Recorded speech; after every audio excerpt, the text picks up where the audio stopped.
Welcome into the best in true crime podcasting. This is True Crime Tuesday. I'm your host, Tim Dennis. Got a great show ahead for you today, folks. We've got Jessica Freeberg and True Crime Tuesday coming up in just a bit. But first, I had the pleasure of reading an exciting book this weekend. A book that was turned on to me by our good friend Alan Warren. And I got to tell you, I thought to myself, organized crime in Canada. Now, I've heard of it. I didn't know how dangerous it could be. Once I read this book, I realized I don't want to run across any Canadian gangsters. I know that much for certain. The name of the book is How It's Done, the true story of how one man took down organized crime to save his family. And I got a new perspective of a man by the name of David Lucas. And the book is written by a man by the name of Jerry Langton. And I know you've heard of him because he's got plenty of interesting books out there, a lot of them having to do with motorcycle gangs.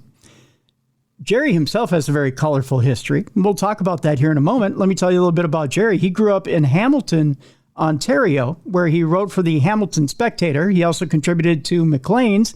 After he moved to New York, he became a deputy editor for the Daily News.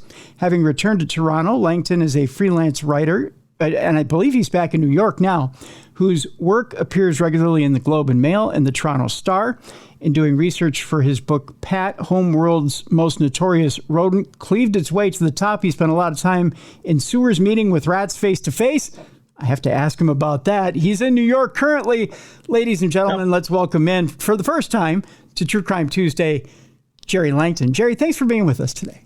Oh, absolutely. Thanks for having me. I'm really looking forward to this. Now, you told me an interesting story before we jump into the book, which, by the way, I greatly enjoyed. And like I said, I'm never messing with anybody in Canada ever again. Not that I would have to begin with, but we have our share of hockey fights here in Minnesota. We'll just put it that way.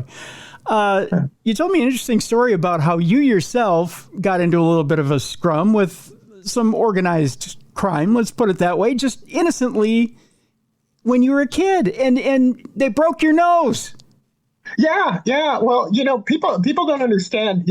Canadians like to pretend there's no crime in Canada, and Americans like to pretend there's no crime in Canada because it makes them think there's someplace great, serene. But there is actually plenty of crime there. It's just the homicide rate is a lot lower. And where I come from, Hamilton, Ontario, is sort of one of the two epicenters of organized crime, Canada. And it started with the Italian mafia. As a matter of fact, there was a town in Sicily called Reclamuto, which actually means like terrible place or something like that. And they picked up sticks and moved entirely to Hamilton and recreated everything that they had in Sicily. This was in the 1910s, 1920s. And they brought the mafia with them. And there were three major mafia families in Hamilton when I was growing up. And one of them, the Musitanos, were sort of on a lower scale than the other two. They made a lot of mistakes, had a lot of arrests. Generally, they learned to be mafia guys by watching movies and TV rather than learning from the older guys. So, okay. Anyway, my friends and I, like we did every Friday night, were putting on a dance, and it was very close to where the mafia guys were, and they decided, well, if there's money to be had, we should have it. And they walked in with baseball bats and demanded the money. And I was one of the guys who said, hey, you can't do that, and stuck my nose in and got my nose broken for it. And but it's funny now because people ask me all the time, are you scared? Are you scared writing about, criminals? And it hasn't been that bad. The bikers kind of appreciate me. As a matter of fact, the outlaws even recommended people read my books. But normally if I see a Hell's Angel or someone on the street, I'll wave and they'll go, oh, yeah, how you doing, Jared? No hard feelings, Really? Yeah. Huh. Because well, I was told that the reason the bikers don't mind me is, and this is how bikers speak, I don't make shit up, and I don't want to be one of them. Okay. So there's that delicate balance. Yeah. That kind of keeps them quiet. I think they like having someone that will tell their story, even if it's an ugly story. Okay. Does that so it allows them to live in infamy? They get their name out there yet? Well, sure. I mean, how many people have 300-page bestsellers about themselves? I mean, even if it's itemizing everything you did that brought you to prison, it's still, this is my book. This is my history. Right. Right. I guess, and I, okay, if I'm thinking like a gangster, okay, so you put that bestseller out there and then from that bestseller, maybe you're going to sell movie rights. So I'm thinking, if I'm thinking like a gangster, maybe my name's in lights one day, maybe you can get De Niro to play me. I don't know. And then I'm just, my mind's racing. So, absolutely. That is what happens. Everybody thinks they're going to get rich and famous, but I'm the only one who makes money off it. So that's okay by me. I guess, right? You're right. Maybe they think they're going to make something off of it, but they never do they? Yeah. I've seen them try. I've been approached by the national president of two of the different recycle gangs here, there in Canada. I live in New York now, asking me to write their memoirs. And I had to say no, because they wanted their memoirs to be all about what they did that was good. And, I don't break any laws. And it's like, obviously you break laws. I know you break laws. I've seen you break laws, so I didn't bother writing these books. I'd rather tell the truth. Now, when they've approached you to write those memoirs, have they said, I won't mention any of the crimes I've done because I don't want to go back? Or I know for a fact? Some of them are that way. They'll be like, I was told that if you want to know who got killed, who got beaten up, and who got splashed, which is biker jargon for raped, you're not going to find that out. And I said, well, no, that's exactly what I want to find out. But they wanted to talk about, their parties and their bikes and, how they were just innocent people who made a lot of money off cocaine. Yeah. And that would bore people to tears. I mean, absolutely. Yeah, I mean, that's not much people of a book. People don't realize that. Yeah, it's not much of a book. I mean, exactly. That would be half of Sons of Anarchy, right? Exactly. Yeah.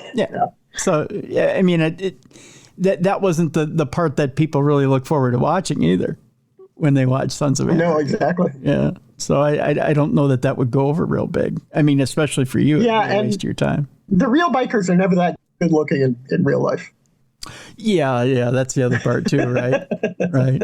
Right. Well, that will bring me to my next question. So, how good of looking of a guy was Dave Lucas? I guess if we want to throw Dave Lucas, he was. I mean, one of the things that really appealed his story is that he just looks like a regular guy. He doesn't. I mean, he's got tattoos, and he used to wear, gangster clothes like the matching tracksuits and all the gold and everything like that. But when he is dressed normally, as you or I are right now, you wouldn't recognize him as a gangster. You would just think, maybe a contractor or maybe a student teacher or something like that. He just seemed like, the normal kind of guy who would live next door. The way you describe him in the book, Jerry, is he kind of reminds me a little bit of like another Lucas, Frank Lucas, in your area of New York. Yep. The type of guy who was on one side of things, sure, he was dealing blue magic, but on the other side, you know what? There's turkeys at Thanksgiving for the community. Or, you know what? If someone goes against the community or someone's doing bad in the community, I'm coming after him. He's a self-policer. That's absolutely true of Dave. Normally when you see something like a biker toy drive at Christmas, I hate to tell people, but it's actually a scam. You're buying toys for their children. But he was a real sort of community leader, like the early mafia guys were, in that he settled disputes. He paid for things when, people couldn't pay for it to keep their electricity on. They couldn't throw a party for their kid. He would be there to stand in instead. And he would protect the people that he knew because, he had a staff of tough guys who would do anything he said. Which I don't know if this is a way to put it. Is there such a thing as an admirable drug dealer? Because really you're doing destruction on one side, Jerry, and on the other, you're trying to amend it. I mean, do those scales ever balance? Well, I'm always a proponent of understanding, the concept of justice in context. And if you look at it, when Dave was 14 years old, he was homeless. He'd been kicked out of his home. He had nowhere else to go. Obviously, he couldn't be employed because he was only 14 years old. And he literally survived from the fact that his friends liked to smoke weed and they would buy it from him, which would pay for his weed and would also pay for him to live. He needed to survive. So it's kind of a Les Miserables scenario there. How can you begrudge the guy selling weed if that's how he's going to live? But on the other hand, it accelerated into cocaine and heroin, which are a lot more destructive than cannabis ever could be. Right. And he wasn't doing it to survive anymore. This was a guy who was looking for places in his backyard where he could bury another bag of $100,000. So the context kind of changed as he got older. Well, he also kind of made it sound like I have to fill a need in my community too. When weed wasn't enough, when the community is going to cocaine and heroin, when the community decides, well, we're stepping up our addiction, that we're going to heroin. Well, I've got to fill the need, or I'm going to get phased out as a businessman. So as a businessman, I've got to go to heroin. Yeah. Right. And that's what he did, because it became a career. And he knows what happens. I mean, we all know what happens when you sell crack. I mean, it's not very popular here anymore because we've all seen the effects of it. But it's Southern Ontario, always a few years behind, what's going on. And crack is still, the drug of choice for many people there, despite the obvious drawbacks. And Dave didn't even want to sell heroin until one of his customers. He asked her where her boyfriend had been because he hadn't been around for a while. She said, well, he's over at the other dealers because he has heroin too. So, Dave felt that his hand was forced into the heroin trade. And one of the things I think was kind of admirable too about him, and I don't know if admirable is the word to use here. I'm using it, Jerry, But there's even you wrote in the book that at one point she's I don't know if it's that same woman, but she's leaving her kids or brought her kids along on a buy, and he basically admonishes her and says, "Don't you ever do that again," right? Yeah. I think he might have threatened her with violence, but he definitely said that she was cut off as a customer if she ever brought the kids again. And you know what? She didn't.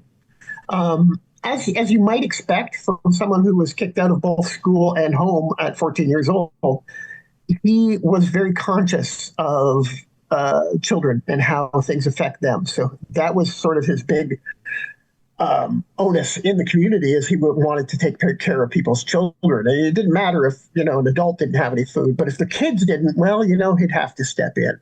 And the prime mover in the whole story of the book, the reason why it's an interesting narrative arc, is that he had no problem with being a career drug dealer. As a matter of fact, enjoyed it a great deal until his son was born.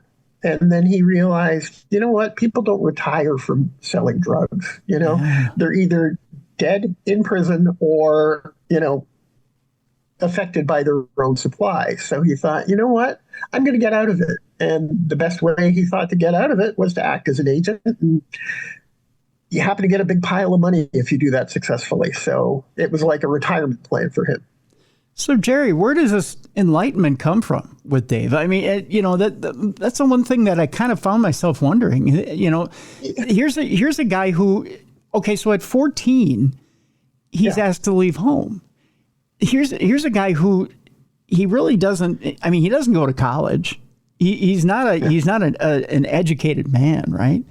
So where does this enlightenment to look out for his fellow man, to kind of think outside the box, to have this caring for his fellow man, to look out for people other than himself, and to have this, I don't want to say it's not spirituality, but it's a faux spirituality, isn't it? Exactly. The thing about Dave is he's a naturally very intelligent guy.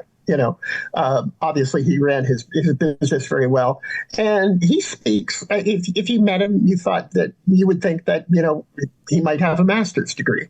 That's how well spoken and well informed he is.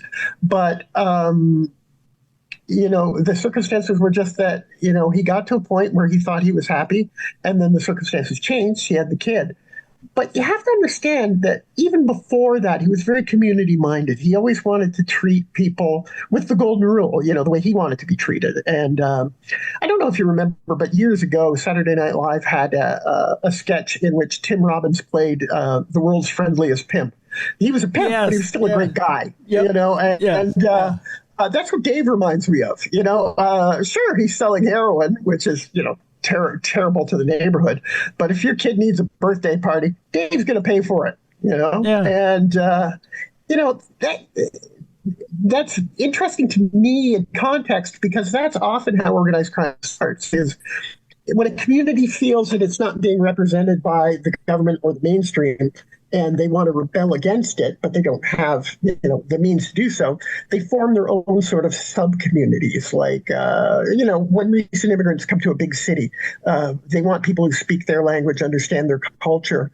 And so if they build sort of a separate community, they kind of want to have people to make and enforce their own laws, mediate their own disputes. And that's how we get things like the mafia, because these sort of community leaders, they're not voted for, they're not governed in any way. They just decide, well, I'm a special guy now, so I can get special stuff. I want a free car. I want, my dry cleaning done by someone else. And that does happen because of the community leaders. And Dave was in that same mold. He was like, I'm an important guy. I have responsibilities. Well, and that brings up another thing too. And that is, even though he's doing this huge amount of dirt and he's doing damage to the community, his loyalty is at an all-time high. I mean, like you pointed out, if there's a kid that needs a birthday party, who's going to go against a guy who's giving birthday parties to small children? I mean, it's on a really tiny, minuscule scale. It's like Pablo Escobar, when he was, he was in trouble, and obviously he had an army of lawyers to help him. But he said, if you leave me alone, or at least not extradite me to the U.S., I'll erase Colombia's national debt, which at the time was I think it was $16 billion. And he just said, yeah, no problem. I'll clean that off the boards for you. But he had also, for, decades, been supplying books and clothing and schools and things to the people of Colombia that the government wasn't. And so he was seen as a folk hero. Yeah. And I think a lot of people have that mindset when they're being a gangster. You know what I mean? I'm also sort of, Billy the Kid, John Dillinger, a celebrity. Even if the celebrity is, just from one housing development, one suburb in Southern Ontario, you're still the important guy. Right. Yeah. Again, it's that twisted morality that you know what? Yeah. Sure, I'm a sinner, but why kill the sinner if the sinner's trying to be a saint, right? Yeah, but there's a small halo. Would be proud. Yeah, my horns may be sticking through my halo, but hey, there's a halo there. So you know what? As long as I'm polishing it, don't kill me. Well, people love to justify things to themselves, and it's like I was dealt a bad hand. I couldn't go to school. I couldn't have a home base to operate from. I've been a success. Wow, I must be really good at this, and they will often try to say, well, perhaps heroin is bad, but these are people who are going to use heroin anyway. If they get it from me, at least they're getting clean stuff. They're getting a place to use it, So they tell themselves these little things that, sort of justify their existence. But Dave turned his back on that as soon as his kid was born. Well, and it's weird how people, and I'm going to use the phrase here, how people come to Jesus, because they don't look at the other side of it. And that's this. They don't come to the side, which is that people have died. People have died using the product, right? Or that that people have had their own family shattered as a result, right? Yeah, well, like I say, the rationalization is, if not me, then he'll get it somewhere else. So, Right. I'm only providing a service. It's like, many cities now in Western Europe, Canada, the United States, they have safe zones for using injected drugs, and or buildings in which you can do it medically. With medical observation, and that makes shooting drugs much safer, but it's still an illegal act. So the governments or NGOs are stepping in to make sure that the people who take drugs are doing it in a way that will cause the least damage. And I think he sort of saw himself that same way. I can't stop the drug trade. I might as well just make it as easy as possible for these folks. Right. Yeah. Tell you what, we'll take our break here. Dave Lucas is making money hand over fist, but decides, you know what, there's a way for me to, now that I'm having my son, which, by the way, that's a whole nother tumultuous thing we'll talk about when we come back from the break. Now that I'm having my son, I got to figure out what I'm going to do here. He's run into trouble with the law, and we'll talk about that when we come back. He's got a son. The son's been born. He's run into trouble with his baby mama. That's what we call them here in America, right? Baby mama. There too. Yeah. There's problems with baby mama. There's problems, now that he's got the son, and he's facing the law head on. We'll tell you with Jerry what's going on with the law, and he's got to figure out a way to escape a jail sentence. He's got to figure out a way to, try to stay out of jail if he can. He's got to come clean. He's got to be there for his son. And he's got to clean up his act. How's he going to do it? We'll talk about that with Jerry when we come back. The name of the book, and it's a wonderful one at that, How It's Done, the true story of how one man took down organized crime to save his family. We have a link in the description of this program. I encourage you to go get this book, folks. It is a wonderful book. Again, when we come back, we'll talk about Dave Lucas and how he gets out of this jam. It's an amazing story, folks. We'll talk about it when we come back next on True Crime Tuesday.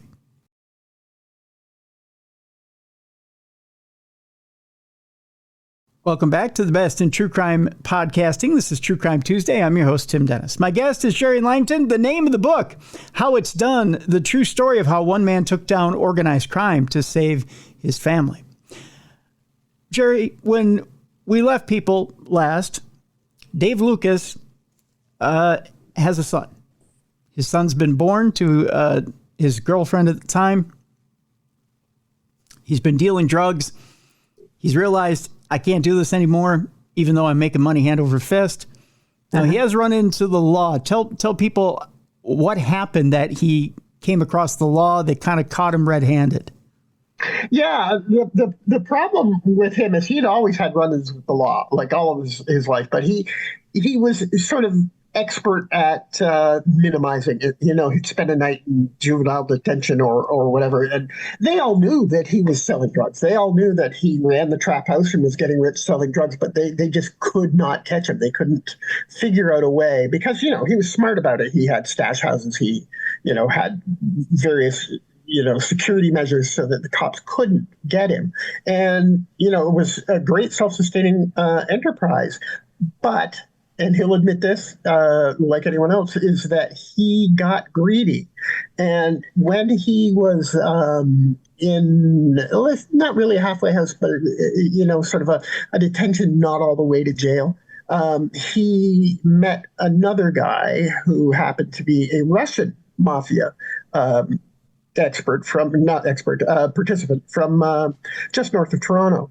And they got along really well, and they worked together. The Russian would sell Dave's heroin, and the Russian would provide Dave with used cars and things like that they could sell mutually. Dave even got a 19-year-old girlfriend for the Russian, who I believe was in his late 50s, because that's what he wanted. And organized crime works well together. But the problem was that the Russian invited Dave and his best friend Mello over for dinner. Or, as he said, vodka and some fun. And they had a great time. But when Dave was there, he noticed that his host was showing him collections of Rolexes and Patek and other expensive watches and jewelry and bottles of liquor that were worth $70,000 each. And it just had so much bounty that Dave and Mello looked at each other and texted to each other, we're robbing this guy. And so they did. They tried. They actually took 3 attempts. And on the first 2, Dave just sent some underlings to go. But they either chickened out or did it poorly. So on the 3rd attempt, he went along so that he could observe. And they went in and they broke the safe out of the wall, brought it to the car, drove as fast as they could to Toronto, where Dave's sister lived, put the safe in the bottom, and they whacked it with hammers until it got open, and took all the loot out, gave the sister, her cut, and started driving back home to their town of Cambridge. But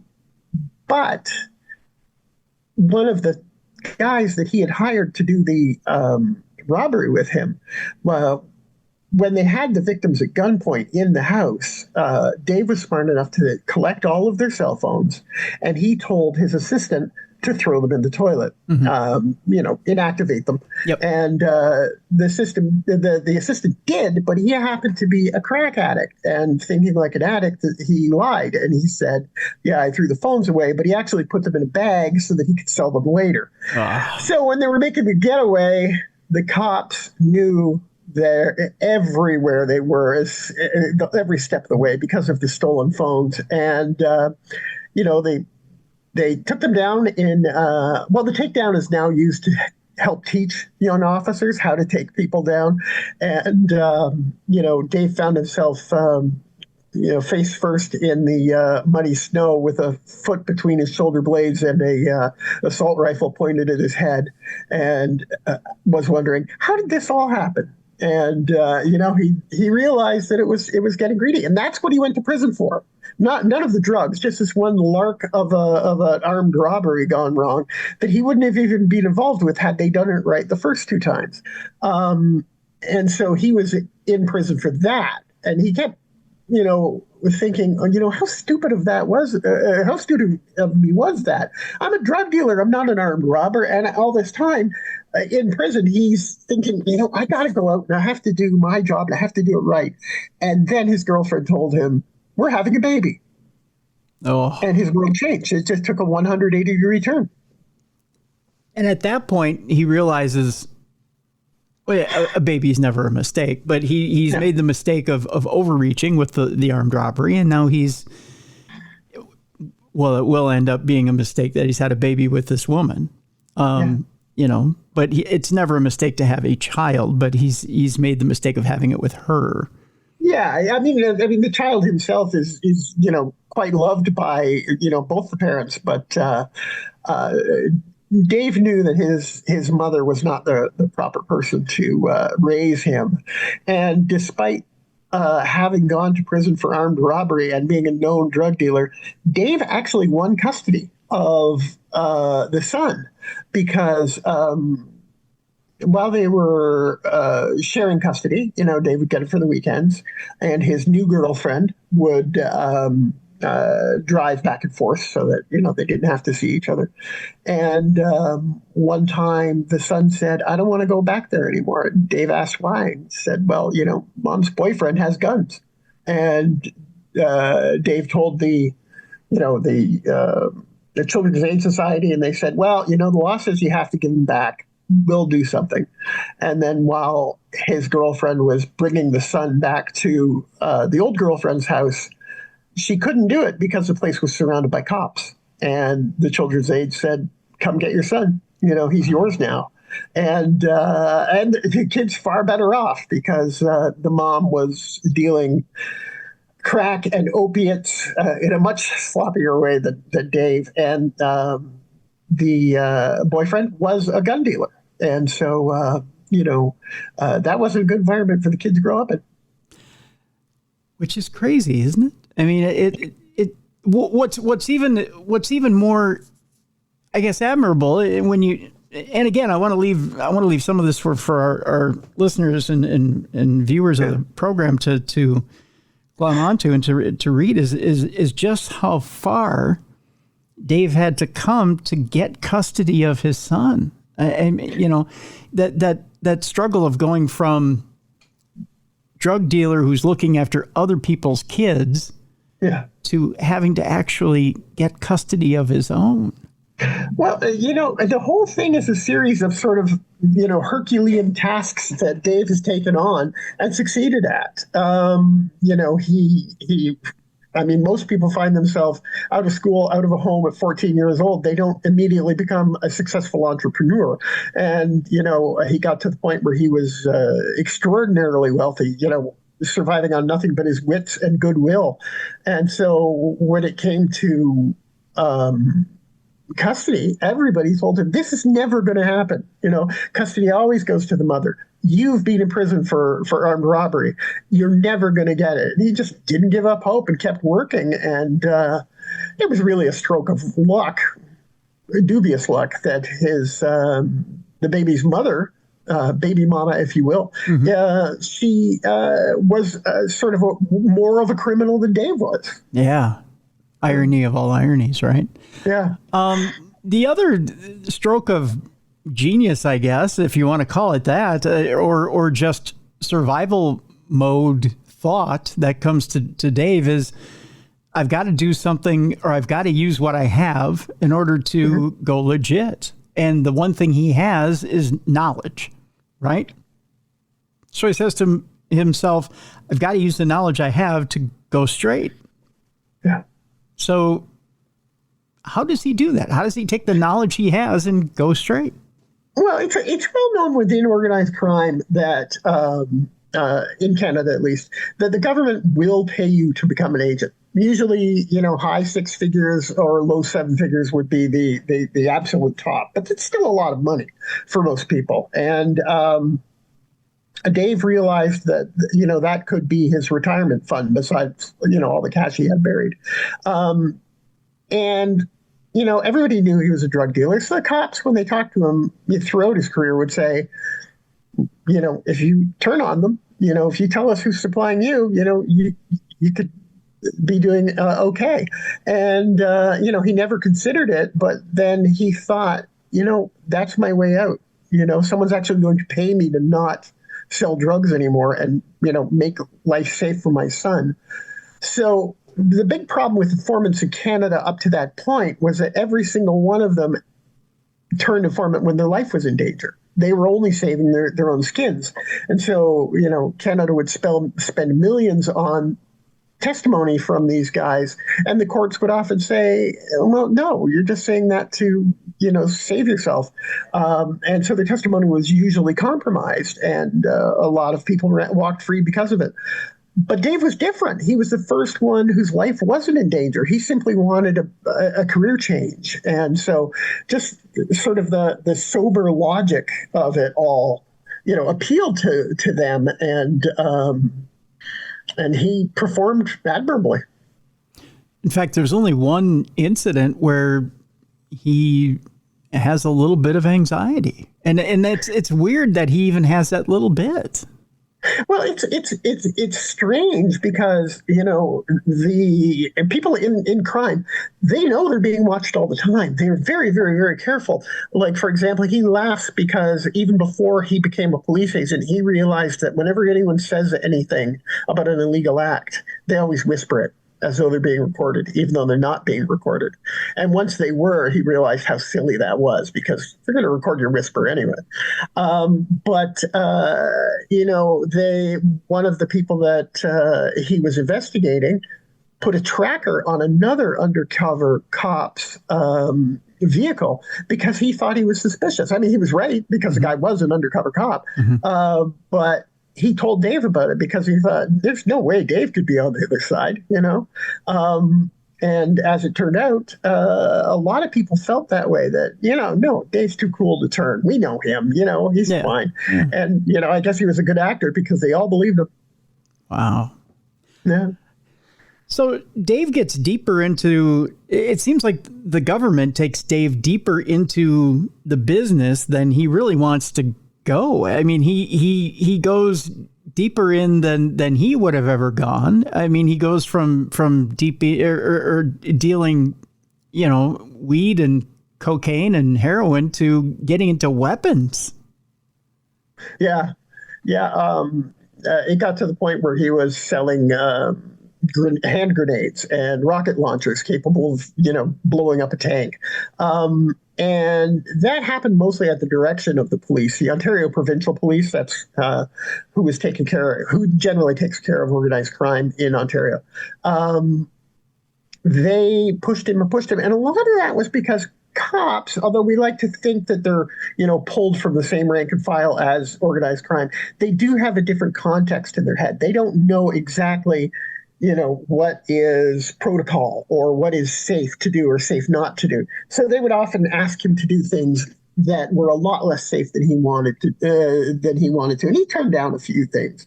But generally, he would live in the sort of stream of consciousness world that the other gangsters did. And they would ask him to do things like join their club. And he would accept because if you didn't, it would be a massive insult. Your life could be in danger.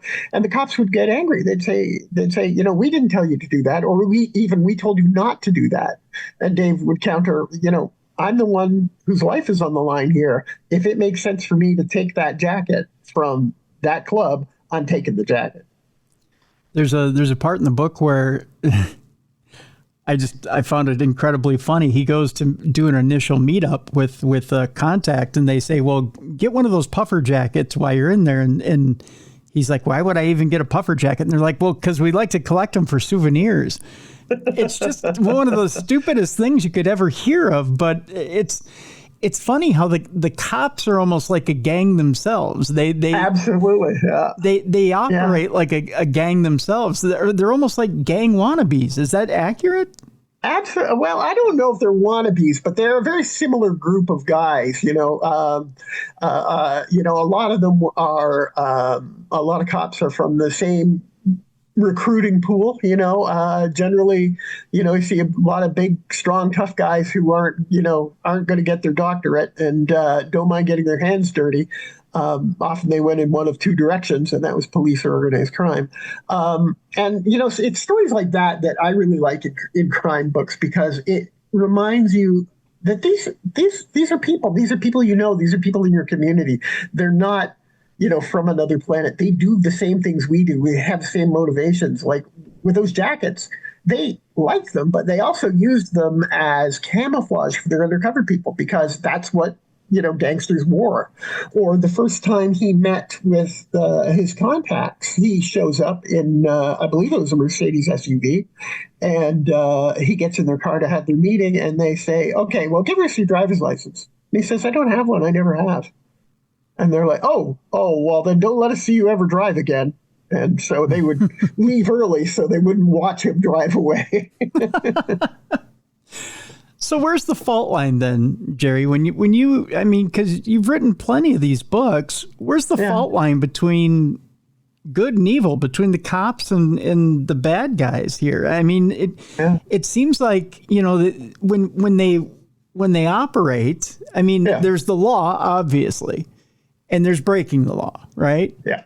But it seems like when you get to a certain standard, when you get to a national level and you get to the guys who are breaking that law, it seems like there's a little bit of play on the good side, and there's a little bit of play on the bad side. And then sometimes they step over those lines, right? They absolutely overlap. I wouldn't say it was a battle between good and evil as much as it is a battle of believing the law or not believing in the law. And there were a lot of people who, break the law in what they think is a righteous way. Like, for example, when cannabis was illegal, selling it was like, well, it's actually good for people. A lot of people tell themselves, so, I'm actually doing a good thing. And of course, the line blurs. I mean, I'm from Hamilton. I know tons of cops who have, stolen evidence or kicked the crap out of someone who they shouldn't have.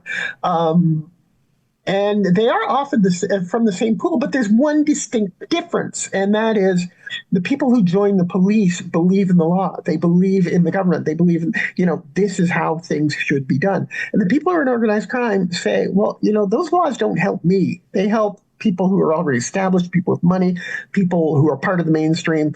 I need something else. And so that's where their communities come from. Okay. Cocaine might not be good for you, but neither is McDonald's. We still all do it. People have different levels of rationalization. Like you might be a mafiosi who, gets a contract with a new amusement park to handle all the food, right? Mm-hmm. You would make big money, but you'd make even more money if you sell them expired meat without telling them. And, that's happened a couple of times in Canada. And I know of, places where dozens, if not hundreds of people have gotten ill from tainted meat just because the mafia said, yeah, we can save a few bucks. Yikes. Yeah. That's an interesting line to draw, my friend. That's Heard that. And that's where that line it sits. It seems like that line never wavers either. That's for sure. That's for sure. Well, I tell you what, why don't we leave it there? I want people to read this book because it's an incredibly interesting book, and it's incredibly interesting. It was a lot of fun, yeah. Yeah, to see where Dave ends up at the end of this, because you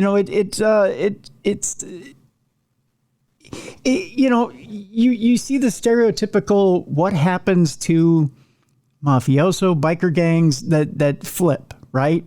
We have our ideas from Hollywood. As to what happens to them at the end. You'll be very interested to see what happens with Dave at the end. We'll put it that way. And I'll leave you on that cliffhanger, my friend, so you go get this book, because you need to see what happens with Dave Lucas at the end here. The name of the book is How It's Done, the true story of how one man took down organized crime to save his family. It's incredibly interesting. Jerry Langton, I want to thank you so much for being on the program. I want to bring you back on and let's do some of your other books as well, because my friend, you're incredibly talented, and thank you. There's it's just this book is so fascinating, and I'd love to get into some of your other books as well. So sure. I'll keep you aware. Yeah. Thanks for having me on. Yeah, and thank you for being on, Jerry. I greatly appreciate it. Folks, go get the book. We have a link in the description of this program. And again, look forward to visiting with you further in the future, Jerry. Excellent. Thank you. I'll be there. Thank you. Folks, it's time now for us to lighten things up a little bit. It's time now for us to bring in Jessica Freeberg. It's time now for Dumb Crimes and Stupid Criminals. It's Crayon News story time.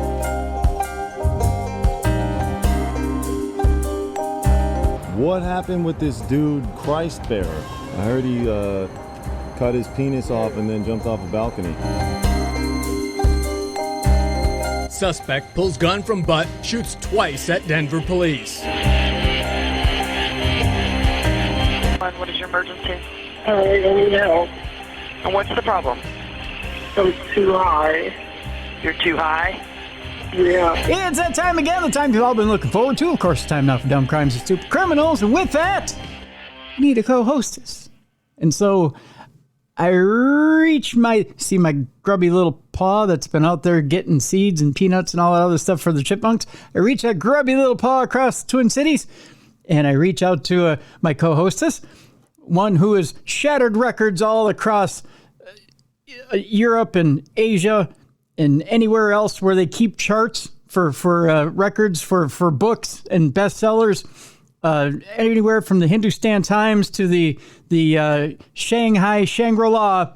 Ladies and gentlemen, here she is. She's intelligent. She's witty. She's easy on the eyes. And by gosh, she knows her way around a tome. Here she is, Jessica Freeberg. Jess, how you doing? I'm good. I'm glad you're reaching out to me with grubby, dirty paws. Grubby, dirty little seedy paws. Get out my hand sanitizer and squirt you down next time I see you. Probably need some Purell. Yeah, or at least, if not a good, I don't know, some sort of sanitizing alcohol wash. Just wash your hands, sir. Well, yeah, I should have probably scrubbed up before I came down. But, I was running late. Gotta make sure the chippers are fed. I've seen more birds than I have chippers this year. Tweety is back. I didn't tell you. Tweety's back. Yeah.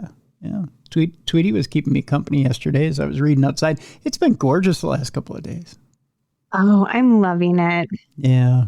Yeah, it's 77 This whole out week. right now. I think it's going to be almost 80 on Friday, and it's my daughter's last outdoor track meet. So There you I'm go. here for it. Yeah. It was, 70 something yesterday, and it was gorgeous outside. I was reading Jerry Langton's book outside, and I as much as you can read on Speechify, but it was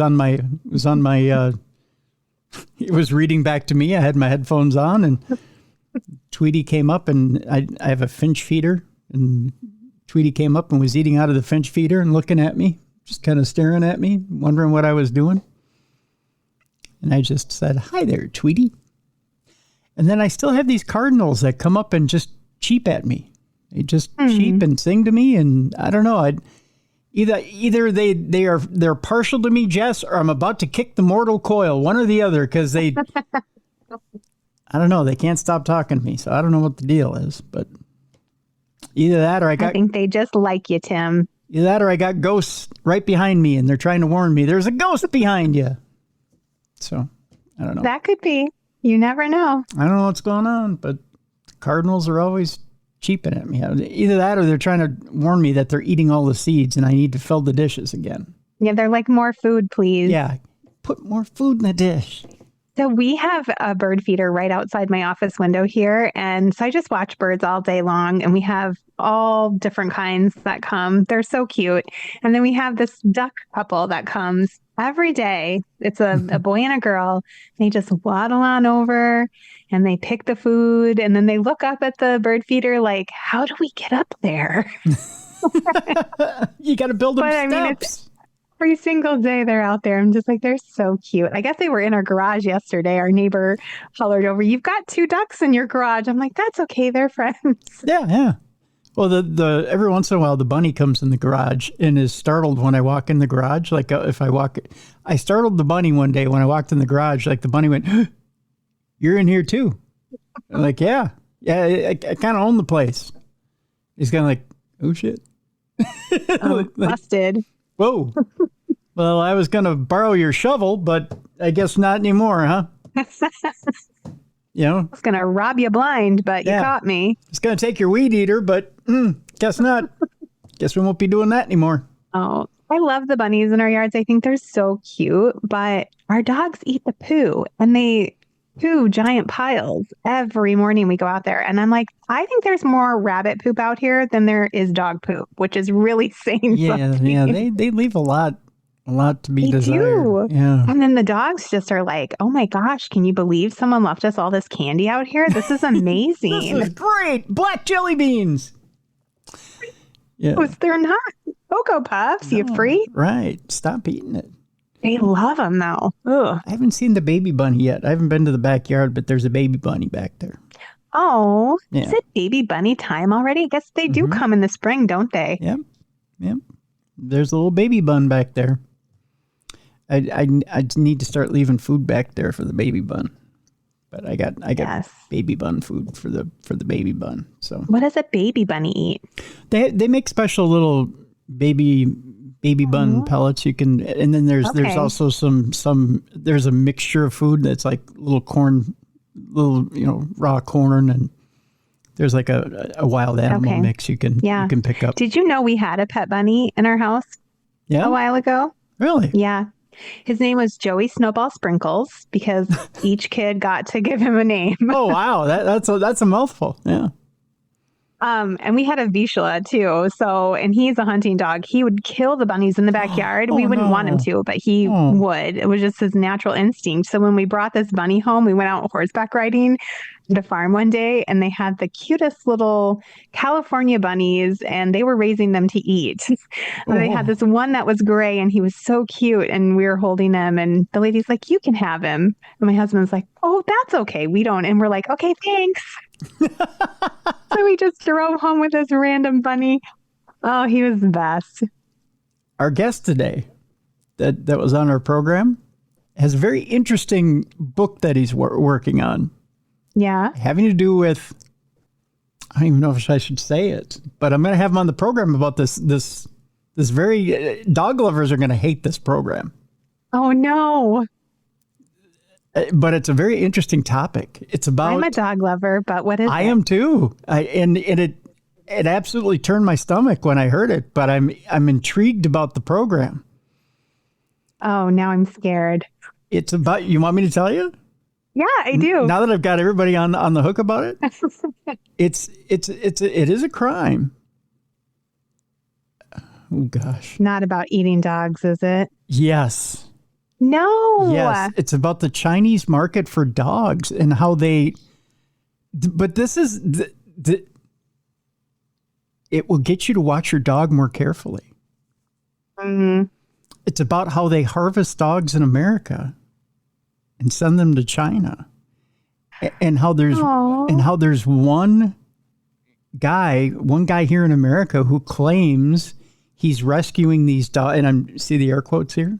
Yeah, air quotes. Yep. How he claims he's rescuing these dogs from China, but he's not really. What he's doing is he's buying back these dogs from China in these squalid conditions and then bringing them over to a warehouse and then reselling them. But they've got all these different mental issues because they've been abused. Oh. And it's just this horror story. And Jerry is actually breaking the story on this for the magazine he works for. But they're turning it into a book. But it's yeah. But he's going to come back on the program and when the book is finished and talk about it. So well, I'll be listening and holding my puppies and crying, wiping my tears in their big fluffy ears. But Phoebe's out of the room right now, right? Well, she's sleeping on a heated blanket right now. Okay, she is good. Oblivious to anything other than whatever she's dreaming about. Hopefully she doesn't hear any of that little bit of conversation, but holy cow. Oh, that's terrible. Yeah, I was like, are you fucking with me right now? And he's like, no, he said, think of it this way. It's the way that you can't get Americans to stop eating pork. He said, you can't get the Chinese to stop eating dog. That's the, and I'm like, that's a cultural thing, but I'm like, that's a stereotype, isn't it? And he goes, no, it's absolutely not. I remember when I was a kid, someone stole our dog. I lived out on a farm, and my brother said, somebody stole it and they're eating it. I think I was like 5 years old and I was mortified. I didn't have anything nice as a kid. We lived in a trailer and we didn't have very much. But we had this beautiful dog that looked like Lassie, and a car pulled up. It didn't run away. We saw a car pull up and then the dog barked and then it was gone. And someone literally stole our dog. My brother was like, someone took it to eat it. Oh, no. So just hearing you say that just brought back so many childhood trauma emotions. Jess, no, I'm sorry. I didn't know. Maybe they really did take my dog and eat it, Tim. Oh my gosh. No, well, I'm sure it was tasty. I mean, no, I'm sorry. No, I didn't mean that. Oh, it's so bad. Anyway. Wow. What a way to start the show. I know. I didn't mean to get off on the wrong foot there. I mean, I'm sure there's a wrong foot to eat, but I don't know which one it is. Oh, God. That just disgusts me, but I was just like, I know. I was like, ah. Yeah, you don't think about that as being, but you hear that and you think, no, they don't do that. But that's just the way you're raised. It's like what you're accustomed to eating, like,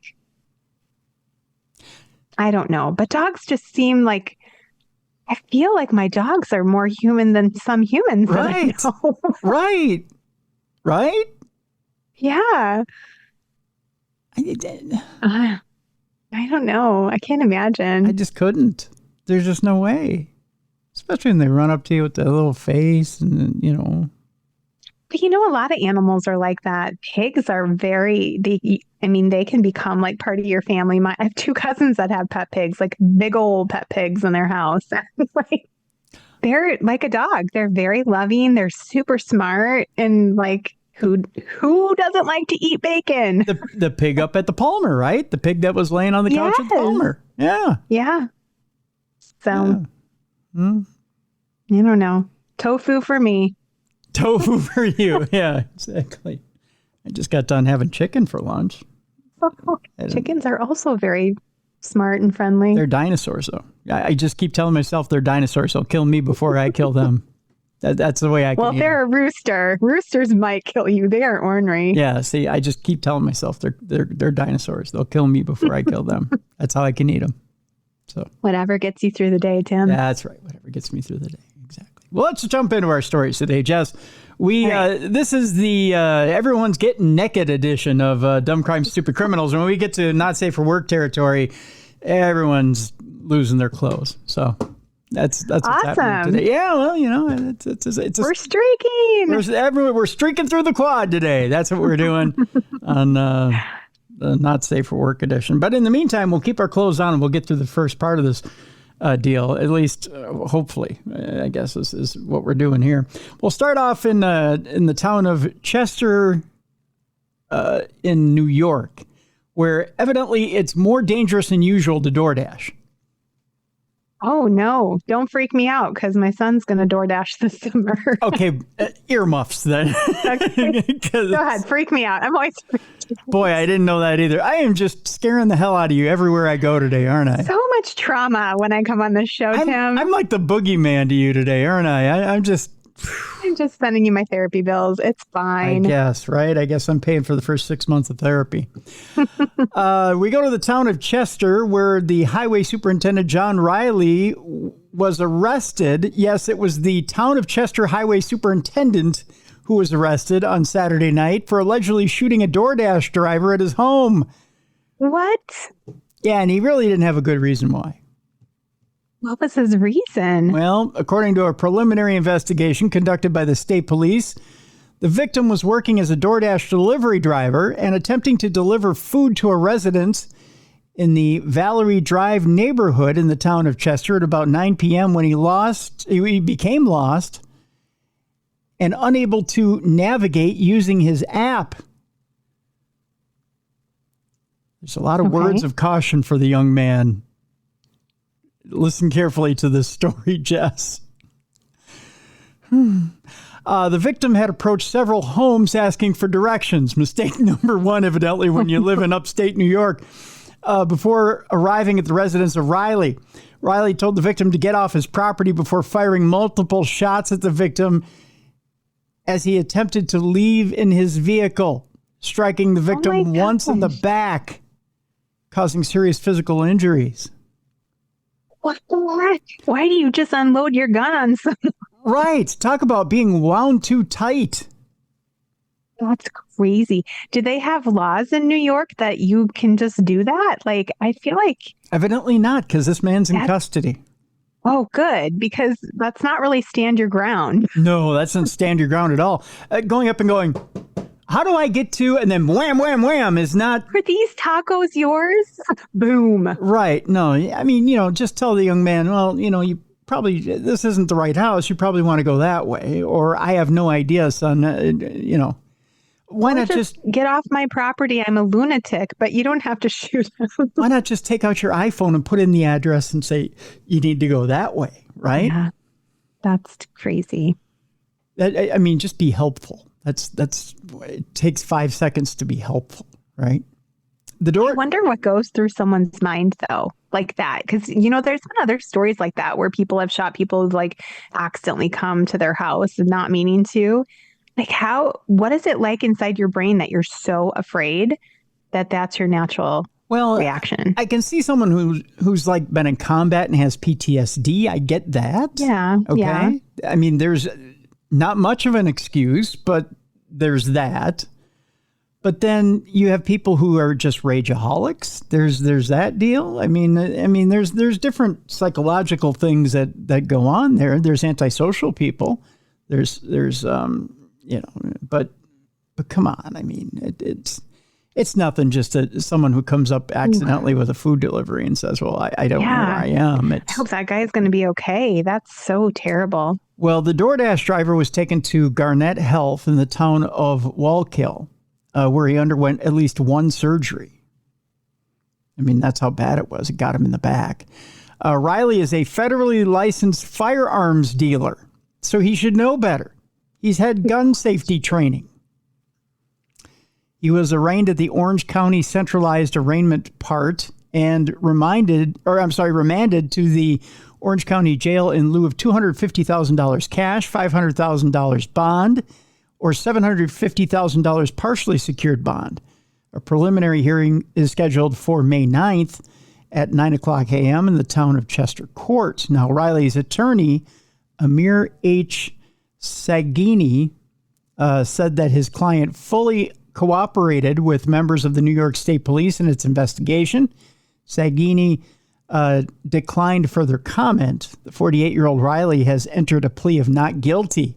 How you plead? I realize it's a formality. You do, of course, you plead not guilty, but you're caught red-handed. Yeah, you did it. You did it. I mean, now I'm going to show you a picture of this guy who shot the DoorDash driver. He looks like, pardon my language, a Class A prick. I mean, that's just all there is to it. He looks like the kind of guy he looks like a military guy. I mean, not saying that all military guys are Class A pricks. I'm not saying no, they're definitely not. But he looks pretty serious. But he looks like a Class A drill sergeant prick is what he looks like. He looks like a guy who probably enjoys putting people's faces in the mud. Yeah, like a bully. Yeah. Like he was the guy handing out wedgies in middle school. Yeah, exactly. He looks like he just loves giving people a hard time. Town of Chester Supervisor Brandon Holdridge declined to comment on the incident. The Bureau of Criminal Investigation is continuing its investigation in coordination with the Orange County District Attorney's Office and Bureau of Alcohol, Tobacco, Firearms, and Explosives, or the ATF. Throw the book away on him, as far as I'm concerned. Yeah, there's no excuse for shooting a DoorDash. No, that guy's just out there trying to do his job. Like, just trying to make some money so he can live. And let's face it, if you're out in any area that gets horse shit reception, let's just call it what it is. Yeah. The DoorDash app doesn't work. Yeah. There's a lot of areas like that. Yeah. So, and the kid got lost. And let's face it, a lot of people drive with a GPS or an app these days. Not a lot of people are using paper maps. No, like my son was supposed to go to someone's house he lived on a lake and his phone got broken. And he's like, well, I guess I can't go. Because he's like, I can't get there. There's no way to travel without it's a paper map, kid. You use a paper map. Oh my gosh, Logan. Yeah. You could have never survived in the 80s and 90s. Come on, man. Yeah. Just there's a little atlas book you can use. You just a lot of those people doing DoorDash, a lot of them are younger and they don't know how to navigate without GPS or without their GPS. They've never had to do it. Yeah. Yeah. It's funny. I mean, it's funny to think about, but yeah. We used to have to use these things called map books. They're kind of fun. Yeah. Holding the map book with one hand, driving with the other. For the longest time, I would say, I'm going to have to map quest it. I don't know where I'm going. Yeah. You just, print out a map and go, right? Like, that's distracted driving at its finest when you're like holding a piece of paper and you're trying to read. Yep. Yeah, it's fun. There were no laws against it, though. It's how we all traveled. That's right. Now, you know what? Now you could get busted for it. Yeah. Yeah. What are the cops going to do when you're map questing something? Yeah. What are they going to do when I have my map spread out in front of me and I'm trying to find the road I'm on I travel down the road? That's right. You can't. My dad used to do. Right. You can't get upset about that. I'm just trying to find my way, officer. Just saying. All right. What would you do to meet your idol? What extremes would you go to meet your idols? I don't really have an idol. No? I can't think of anyone I'd do anything crazy to meet. You don't have like a famous author you'd go to extremes to meet? No, I feel like my biggest fangirl person would be like Stephen King. Okay. When I had the opportunity to go have dinner with him and a group of people when he was in town, and I was like, I just can't. I don't have time. Really? Yeah, my kid had like a show she was in, and I had to like drive her to it, and I was like, I just can't coordinate. I just can't do it. So I guess nothing, Tim. The answer is nothing. The answer is nothing. Well, one man doesn't feel that way, Jess. He's obsessed with firefighters and decided, you know what? I need to meet me some firefighters. So what's the best way to meet a firefighter? Start a fire. You got it. He put on a little Billy Joel, we didn't start the fire, and then started a fire with his own home, just so he could see his idols. Wow. Yeah. That's a little bananas. Yeah, little bananas. That's quite the banana. Not only that, but he has a famous name, so get ready for this. Okay. A UK man has been given a suspended prison sentence after admitting to setting fire to his own home twice in one night, yes, just so he could see firefighters in action. And he wasn't like an 8-year-old. He was like a grown man. No. He's 26 years old. Arsonists are obsessed with fire, but 26-year-old James Brown hit me. Mm-hmm. I almost blew my tea out my nose. It was hot, yeah. 26-year-old James Brown from Northumberland in the UK has been described as having an obsession and a fascination with firefighters rather than fires. In an ideal world, he would be a firefighter himself, but things didn't work out that way. He just settled for admiring firefighters from a distance. I bet he has. And calling the fire department incessantly. When that wasn't enough anymore, he moved on to setting his own house on fire just to see the firefighters in action. Now, on the evening of September 9th of 2023, the fire brigade was sent to his home on 11th Avenue in Ashington after the owner called emergency services to report a fire. He said sparks were coming from the electricity meter, and some of his textile bed linens in a cupboard had caught fire. Firefighters ended up putting out a small fire and disconnecting the electricity supply just to be sure. Only 90 minutes later, Brown once again called the fire brigade to report another fire. Now, if it were the real James Brown, I would have loved to have heard the phone call. The second time, firefighters had once again put out bedding that had caught fire. They got to be thinking it's self-started at this point, right? Right. Only when they asked the homeowner about the cause of the fire, he once again blamed the electricity meter. This didn't make sense because the electricity to the house had been disconnected by the firefighters, so they started to suspect that the fire had been started deliberately.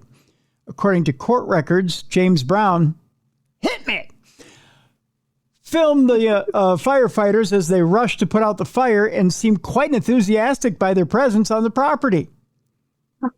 A simple background check showed that the 26-year-old man had called the fire department 80 times in the previous 12 months. Holy cow. He's a little excited by firefighters, yes.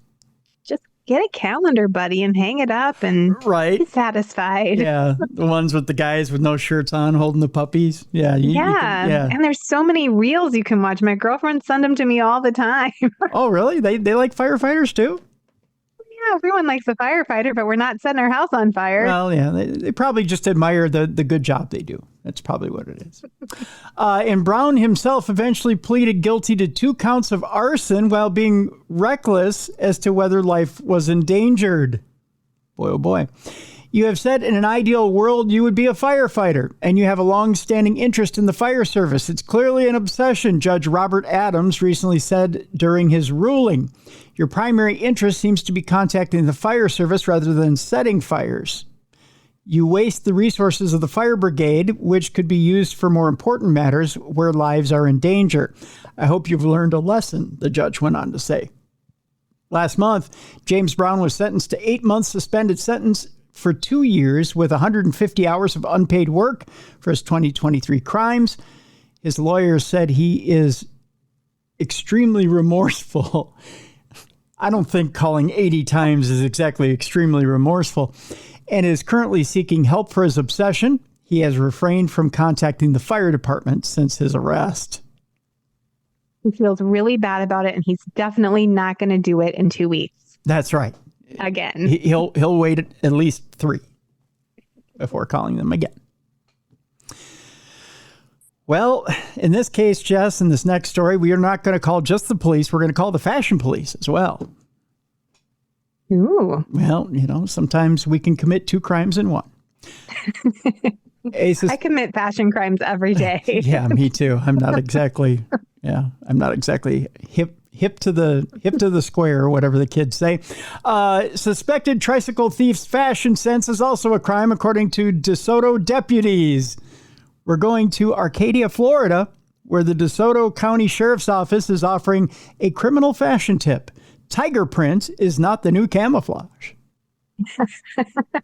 It's not. No, evidently not. It doesn't hide you, huh? No, it doesn't.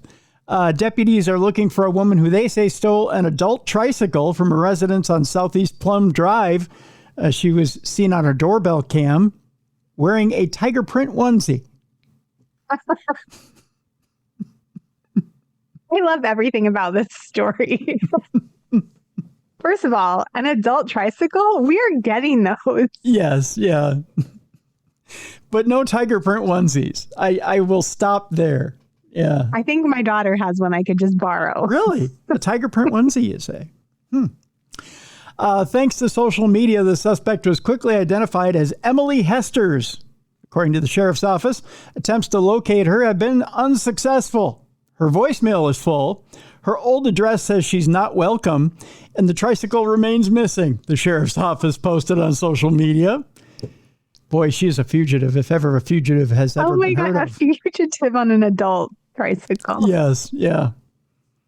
Wonder if there's an adult diaper that goes with that adult tricycle. Charges for petty theft are being sent to the state attorney's office. Believe it or not, the sheriff's office did issue this statement. Try not to giggle as I read it. If you spot someone riding off in a tiger onesie on a tricycle, call 863-993-4700. Seriously. Yeah, they're not joking around.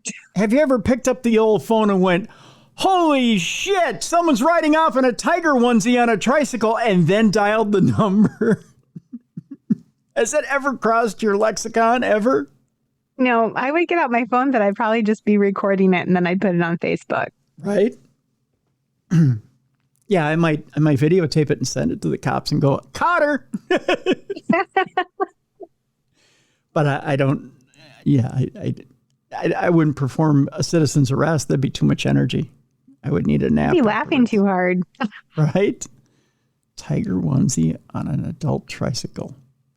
Is that like the one with might be the big wheel? Yeah, it has to be, right? Like just a giant with a little seat. Yeah, with the big 1920s tricycle. Is that what we're talking about? It's like one of my favorite stories you've ever read me. I haven't. We haven't gotten to the next one yet. There's always room for improvement. Let's see if I can. I'm Googling adult tricycles right now, and I'm buying us each one. By the way, I have not got us our Come and Go t-shirts yet. I've meant to, but then as I think about it, this next story comes up. Okay. Driver blames Come and Go crash on his Crocs. Evidently, someone's assaulted our Come and Go. Oh, no. And it's all the Crocs' fault. I knew I hated those shoes. Right. So evidently, we should not be wearing Crocs when we're pedaling our adult tricycles. But a tiger onesie's okay. Oh. Were you ever into the Crocs? I know Brett Favre was when he was on the toilet, but that's a whole other thing. Really? That's a masturbation joke. That's a not safe for work joke. Oh. No, they weren't cool when I was young enough I would never wear them as an adult. I don't know. It's fine if you do. I'm not judging you. Yes, you are. You're judging right now. You just don't like them. Right now, a bunch of guys just went like this. I have to buy them for my daughter all the time. And I'm just like, why am I paying money for these? They're so ugly. Your daughter wears them? Oh, she went through a big crack. I don't know if she wears them now. She's in high school, so maybe they're out of fashion. But I think so, since yeah. like last year, she definitely had to have Crocs. The jelly shoes went bye-bye? Was that 20 years ago, 30 years ago? Jelly shoes were my era, I was and gonna those say, were cool. Yeah. Those were what, 30, 40 years? Yeah, that was the 80s, baby. Was it? Didn't they make a comeback? Oh, I think they're back 15, right now. 20 I saw years them ago? at Target yesterday. I thought so. I was going to say, didn't they make a comeback? Yeah, because I was like, should I buy those? The little girl inside of me wants them. Yeah. I was going to say, I know I'm not out of it. I mean, I'm out of my mind, but I'm not out of it. Yeah, I could wear my jelly shoes with my onesie. With your tiger onesie. Yeah, and I feel like you could really go fast in your jelly shoes on an adult tricycle. You probably could. Yeah. You could probably break the sound barrier. Keep your feet nice and cool because the air gets in there. Yep. See? Yeah. I'm thinking. This guy didn't go very well. He went relatively fast. He crashed into a come and go in his Crocs. A Missouri man who fled the scene after crashing his truck into a come and go into their front windows claimed his Crocs got caught in the pedal, causing him to accelerate into the business. I believe it. They're a hazard. They really are. Well, a fashion hazard, too. Cops say security footage recorded 60-year-old Dale Hammett slamming his 2012 Dodge Ram, that's why it's named the Ram, into a convenience store in late February. Hammett immediately backed up and left the scene without providing any information. It was a hit and run on a come and go. Really? We had a hit and run on a bridge. You can't just hit giant things and then just drive away like it didn't happen. Like, people are going to notice that you did that. You think? The crash resulted in damages of $3,720 in the Springfield come and go. Dun, dun, dun, dun, dun, dun, dun, dun, dun, dun, dun. It was Springfield, Missouri, which is about a half mile from the Hammett's residence. So, by the way, he only had to go a half mile home and hide his truck. Do you think they would have found him? Yeah, you're not getting away with that, sir. The cashier just went, "Hey, that's Dale who just ran into the come and go. Hey, Dale, come on back, pay for this, won't you?" In the immediate aftermath of the crash, Hammett twice returned to the store, driving the same truck, by the way, and entered the business, where he spoke with an employee and never claimed to be the driver. Wow. He's just really going to pretend like it never happened. Yeah, it never happened. No, that wasn't me. Will you ring up my coffee, by the way? That wasn't me. Never mind, my front of my car all smashed in out there. That's not my truck either. Hammett even looked at the security video of the original incident with the worker. It's like, no, that wasn't me. That was my cousin. That wasn't me. By the way, when a cop arrived on scene, Hammett denied being the driver and his truck being the one involved. However, security video linked Hammett and his vehicle to the crash. Did his Ram truck really not have damage on the front of it after driving into a come and go? This is a good, commercial sales for those trucks if they're that tough. There's this little thing called a license plate. I don't know if he knows this or not. Well, yeah, you're going to get caught in the video. I would think if I drove into a building with my car, you would just be able to see it. Yeah, or on my car. See my face, right? You're not John Cena, right? I mean, yeah. When later questioned at his home, Hammett reportedly confessed and stated he was driving in his Crocs and they got caught in the pedal, causing him to accelerate into the building. Hammett added that he had freaked out and fled the come and go. By his Crocs getting stuck in the pedal, it meant that he had drank a whole bottle of Jack. And then you would think, yeah. And then to come back, but I freaked out and I ran home, but then I realized I was coming here for something, so I came back. Right. Yeah. When later questioned at his home, Hammett... Oh, I read that part. According to an April 10th criminal summons, Hammett had been charged with leaving the scene of an accident where property damage exceeded $1,000, which, by the way, is a felony. He's scheduled for a May 14th circuit court hearing. If convicted of the Class E felony, Hammett faces between 1 and 4 years in custody. as well as a maximum fine of $10,000. They'll let him take his Crocs to prison.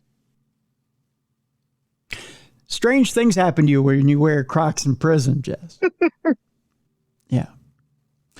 Court records do not include a further description of Hammett's footwear or whether the Crocs in question were outfitted with any of these horrendous charms right here. By the way, you can put weird charms on Crocs. Did your daughter do any of this? Oh, yes. We have so many charms for her Crocs. Yeah, there's a lot of it's so dumb. Charms on the Crocs. Yeah. Yeah. What kind of charms does she have on the Crocs? Oh, all different kinds. I know she has a couple little pigs on there because she's obsessed with pigs and SpongeBob. A couple SpongeBobs. Oh, okay. SpongeBob's cool. All right. Yeah, we love SpongeBob. Okay. Cool style points for that. Yeah, you get that. A Powerball winner is behind bars for battering a cop. Oh. Yeah, an ex-con is jailed days after claiming his $167.3 million prize. Now, Jess, let me ask you this. You win the Powerball, right? Should be a happy occasion. You would think, life is good for me now. I can eschew all my bad behavior. I'm a millionaire. The world is my oyster. Right. I don't have to resort to bad behavior anymore. I don't have to do anything bad in order to make money.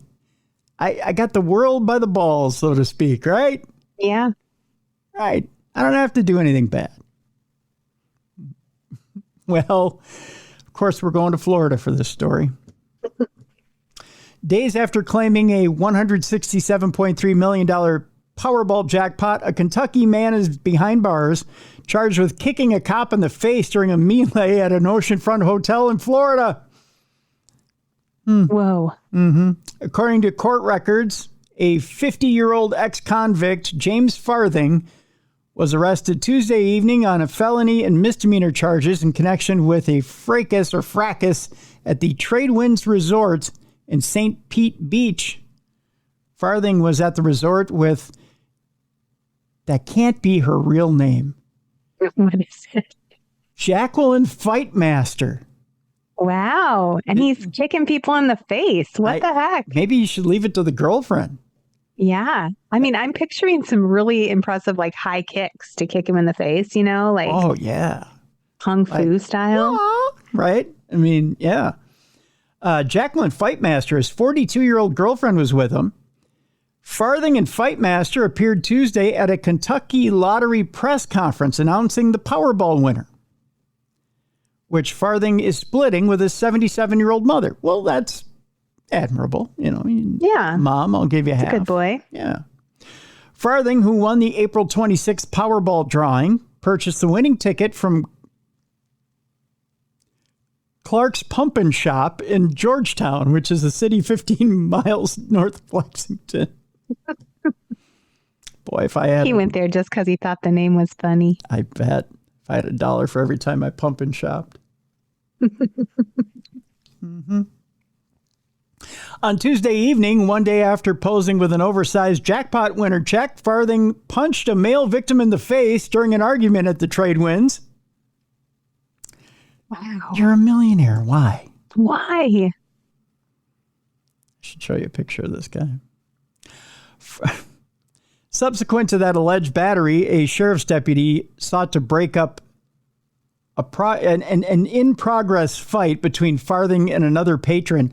This guy just screams class. By the way, here's what he and his girlfriend, the Fight Master, look like. Does she look like a Fight Master? What a lovely couple. I know, don't they? Don't they look like a match made in hell? Well, I mean, I really like their matching orange jumpsuits. They do look fetching. Yeah. It's no tiger stripe onesie, but no, that would be next level. But that would be next level. While interceding in the brawl, Deputy Nicholas Ariostatico, that's a name, Ariostatico? Nice name, Deputy. Reported being kicked in the face by Farthing. Now, is it a karate kick or is it the straight up Kevin Nash boot to the face? You know, where you put your leg up that high and just let him run into the boot? I'm visualizing it. I mean, he has to be pretty limber to get his leg up that high, unless this officer is quite short. The officer might be 3'2". Maybe he just kind of and then ran into 4'11" and ran into his foot. This other guy is 6'4". Yeah, it could have been one of those deals. After reviewing body-worn camera footage, Statico, it could be Statico, stated he observed the defendant winding up his right leg, kicking your affiant in the face in an attempt to, he wound up and gave him a super kick. How do you wind up your leg? I know how you wind up your arm, but how do you wind up your leg? He gave him the old super kick, the Shawn Michaels super kick. He gave him the 1, 2, 3, and then boom, and he gave him the side super kick. Oh. Yeah, he wound up. Oh, that's impressive. Yep, he was winding up. He was tuning up the band like Shawn Michaels. Man, if I did that, I'd be like, I pulled groin, I'm down. Medic. Somebody watched too much mid-90s WWF. You'd be on something, right? Like, you just don't act like that unless you're stoned out of your mind on something. He's just a wrestling fan, Jess. I'm telling you. He's just a wrestling fan who probably drank too much Jack Daniels that night. That could be. Yep. So he was winding up his right leg, kicking your affiant in the face in an attempt to injure or incapacitate myself. Either that or he watches too much AEW and he thinks he's one of the Young Bucks. I mean, you can't pretend like it was an accident when you wound up your leg before you did the kick. He was tuning up the band. And then he super kick. It was man. It was a super kick party for Mr. Farthing. I never heard of such a thing in real life. I have to send you videos. It's quite. Actually, if you look at my Facebook page. Yeah. Okay. Actually, let me see if I can. Pull it up. Pull it up so I can see it. Yeah, I'll show you what a super kick party looks like.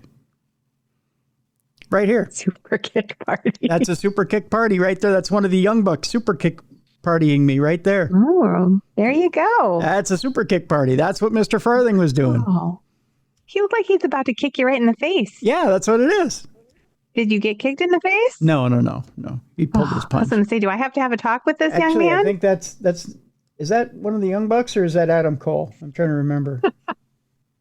No, that's one of the Young Bucks. I don't remember if that's Adam Cole or if that's one of the Young Bucks. I guess it doesn't matter, does it? Let me see here. Was that? No, that's one of the Young Bucks that's kicking me in the face. Yeah, but see, you're sitting down. How did he get this police officer in the face if he was standing up? But see, okay. So if you look at the picture, now see, one of the Young Bucks is leaning up against the table so we can pose this picture so he can. Right. Right. Normally they're running at full speed so they can kick somebody in the face like that. My goodness. Yeah. To be so, I don't know, limber and talented with your body. Yeah. But these guys do this all the time. I mean, this is, they do this stuff all the time. That's their job. Mr. Farthing's job is to sit and collect his millions and just shut the F up, right? That's his deal. Anyways, simultaneously, Ms. Fightmaster, who should know how to super kick but doesn't, was actively engaging in an argument involving other guests and her boyfriend and was trying to, true to her name, fight the other patrons at the bar. Wow. What a couple. She was busted for causing a disturbance. Fightmaster appeared very intoxicated. Said, I told you they were drinking Jack. And was yelling, screaming, and making incoherent statements. Farthing was booked into the county jail early Wednesday morning for battery on a law enforcement officer, a felony, and 2 misdemeanor counts. While bond has been set at $10,000 on the Florida felony rap, Farthing remains behind bars due to a Kentucky parole violator warrant. Oh, my goodness. It never stops. Kentucky Department of Corrections issued the warrant in response to Farthing's new arrest and the fact that he had left the state without the permission of a parole officer. So he thought just because I'm a millionaire, the law doesn't apply to me. Wow. Yep. Farthing's supervision in Kentucky stems from his conviction and 14-year state prison term See, nobody ever wins the lottery that, I don't know, is an upstanding young man. Yeah. Why can't they just give the money to good people like you and me, Tim? Right. So he served a 14-year state prison term for an assortment of felonies, including theft, receiving stolen property, drug trafficking, promoting contraband, escape, tampering with physical evidence, and engaging in an organized criminal syndicate.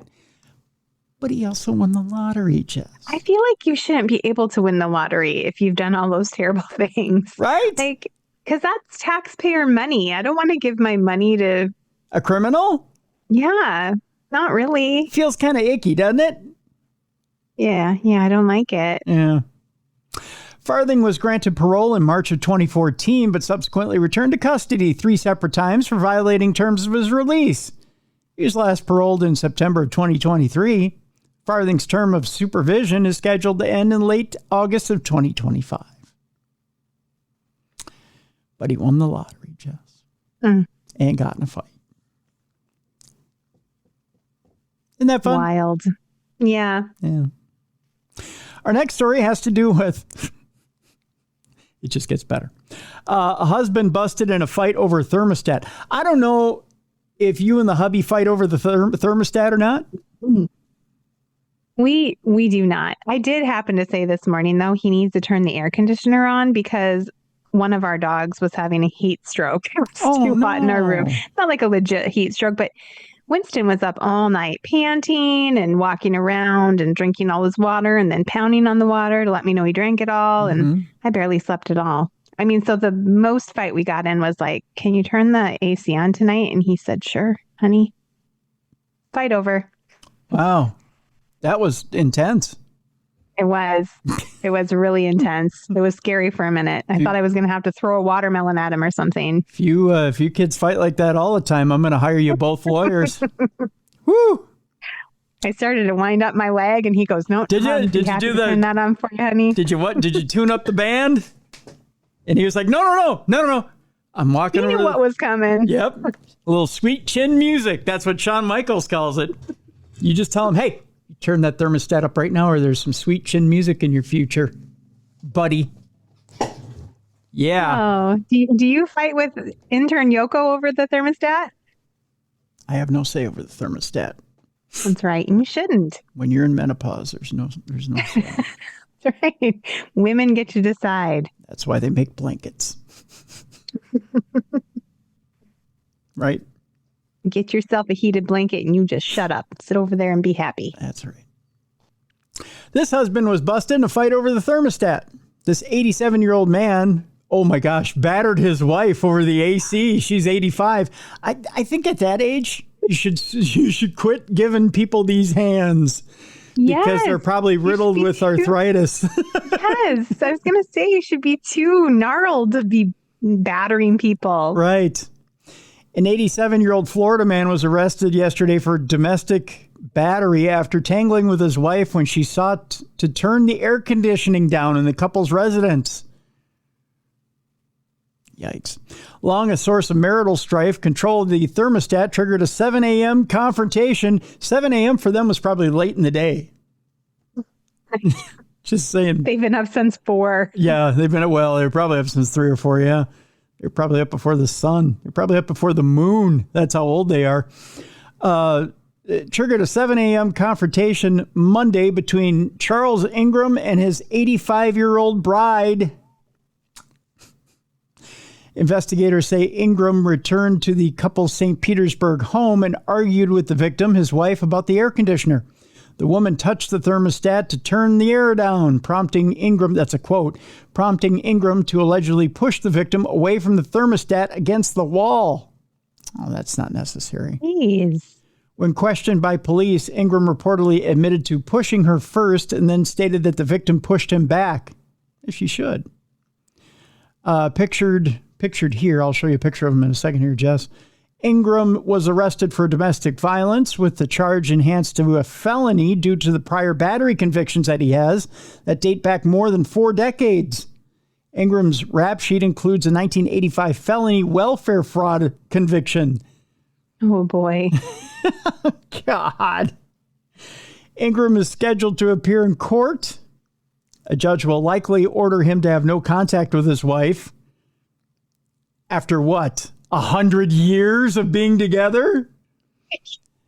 Where's he going to sleep? On the street? And bar him from returning to the couple's residence, which they purchased in 1971. Oh my gosh. He's probably been battering her for like 50 years. They've been living together almost as long as I've been alive. That's He just looks like a cute old man. Who will punch your ass out over 3 degrees on the thermostat. He does have that look in his eyes, like, don't you touch my thermostat. He does, doesn't he? His eyes are just dark. They're dark and full of evil over 3 degrees on the thermostat. My thermostat woman. Oh. Well, thank God your hubby will turn the thermostat down for the dog. He was more concerned about Winston. He's like, oh, poor little buddy. I'm like, yeah, but I was up with him all night. I'm tired. Poor me. Yeah, if he was so concerned, how come he didn't get up? He doesn't hear anything. I swear to you. You know what'll get him to hear something? You just right across the head. And I think, like, as a mom, I think you get programmed or something to hear all the little noises, because he wasn't being really loud. He just was like, I could hear him panting. And then he was like, when he like sleeps snuggled up with me. So of course he was like right by my face, looking in my eyes, like. Jess, it's not the mom thing. I sleep lighter than a feather because I have pain issues. Do you? I hear everything. A mouse farts in my house and I wake up. It has nothing to do with anything. That's how I am too. But I was never like that before I had kids. And then I had kids and now I wake up over every little noise. Mm-hmm. So you know what'll wake them up? Just right in the head. A smack. Yeah. A smack across a little battery. Actually, a little battery actually just hit my microphone because I was so into that there. Sorry, I didn't mean to alarm the people listening on audio. My goodness. Yeah, I was all into it. Beat him up. Over the thermostat. It was just my thermostat rage coming out. I'm tired of freezing to death. Oh, you poor thing. Well, I have the arthritis. Look at my hands. I used to have model-like hands. I don't have them anymore. This is from sleeping in 43 degrees below zero in my house. He's worth it, Tim. No. He's just worth it all. Nope. I'm leaving. Anyways, our next story is also a brawl. Really? Yep. Although this one's massive. This is the kind of brawl I would pay for. Okay. You ever seen a brawl on vacation? Once in New York on the subway. Oh, that's the best kind. Yeah. Yeah. It was magical. It was magical. This would be even more magical. I want you to imagine a brawl with a buffet and unlimited drinks. Ooh. Yes, I'm there. Now, am I talking your kind of vacation? Yeah, who's fighting? We're talking a massive brawl amongst a Carnival cruise and its passengers. Oh, my goodness. Yeah. You can't get away from it because you're in the ocean. That's right. Now you're at sea. Now now this is kind of like the Royal Rumble of brawls, because the only way you're getting out is over the top deck. Over the Lido deck into the ocean, bitch. That's the only way you're getting out of this one, right? A massive brawl erupts among Carnival cruise passengers, landing 24 people on the do not sail list. I didn't even know they had a do not sail list. I didn't either. Well, now we know, right? The quote here is, "We will not tolerate such behavior," and 24 people have been placed on a do not sail list. That, according to a spokesperson for Carnival. A heated altercation involved dozens of Carnival cruise passengers. It resulted on 24 people being put on that list. The incident occurred in a cruise terminal in Galveston, Texas, following a 7-day cruise on the Carnival Jubilee. Let's find out more about it. That massive brawl following a Carnival cruise, again, resulted in 24 passengers being put on the do not sail list. The incident occurred inside a cruise terminal in Galveston, Texas on Saturday, April 26th, according to USA Today. Passengers had just disembarked on a 7-day Western Caribbean cruise. on the Carnival Jubilee when the fight broke out. In a statement shared with People magazine, a spokesperson for Carnival confirmed that 24 passengers were banned from the cruise line as a result of the violent altercation. The incident occurred in the debarkation area under the authority of the U.S. Customs and Border Patrol. The matter was turned over to law enforcement. The statement reads, "We will not tolerate such behavior," and 24 people have been placed on our do not sail list. Footage of the brawl shared by Facebook user Trell Ray shows a group of rowdy passengers crowded around in what appears to be a baggage claim area. Dozens of suitcases can be seen in the background as several passengers seemingly begin to chase another passenger to a different area. The crowd breaks through barriers and knocks down signs during the chase before tackling a passenger to the ground. They appear to start punching and kicking the person on the ground as another person rushes to get out of the way. Security guards then approach the crowd to break up the fight. However, the brawl continues even after they arrive. Fellow travelers can be seen watching in shock in the background, while some even film the altercation. "It went down this morning," the user captioned in their post, followed by a double red exclamation point emoji. According to itinerary details shared on Cruise Mapper, the ship departed from Galveston on Saturday, April 19th, and made stops in Cozumel and Costa Maya in Mexico, as well as, I believe it is, Roatan Island in Honduras. The Jubilee returned to Galveston at 8 a.m. local time on Saturday, April 26th. I contend cruise ships get in way too early, and that's why people get owly and want to fight. Yes. Tired and cranky. That's right, because you don't sleep that final night when you come in on the cruise ship, because you're like, well, we're going to get in so early. Why go to sleep, right? Well, is that just like how it works all the time? Every cruise, you just get in super early? Yeah, they bring you in at like the ass crack of dawn, and you don't want to sleep that little last bit. So you find things to do until you come in early in the morning. You're always in at like 6, 7 a.m. and then you have to debark. Now, this is not the first time a huge brawl has broken out on a Carnival cruise ship.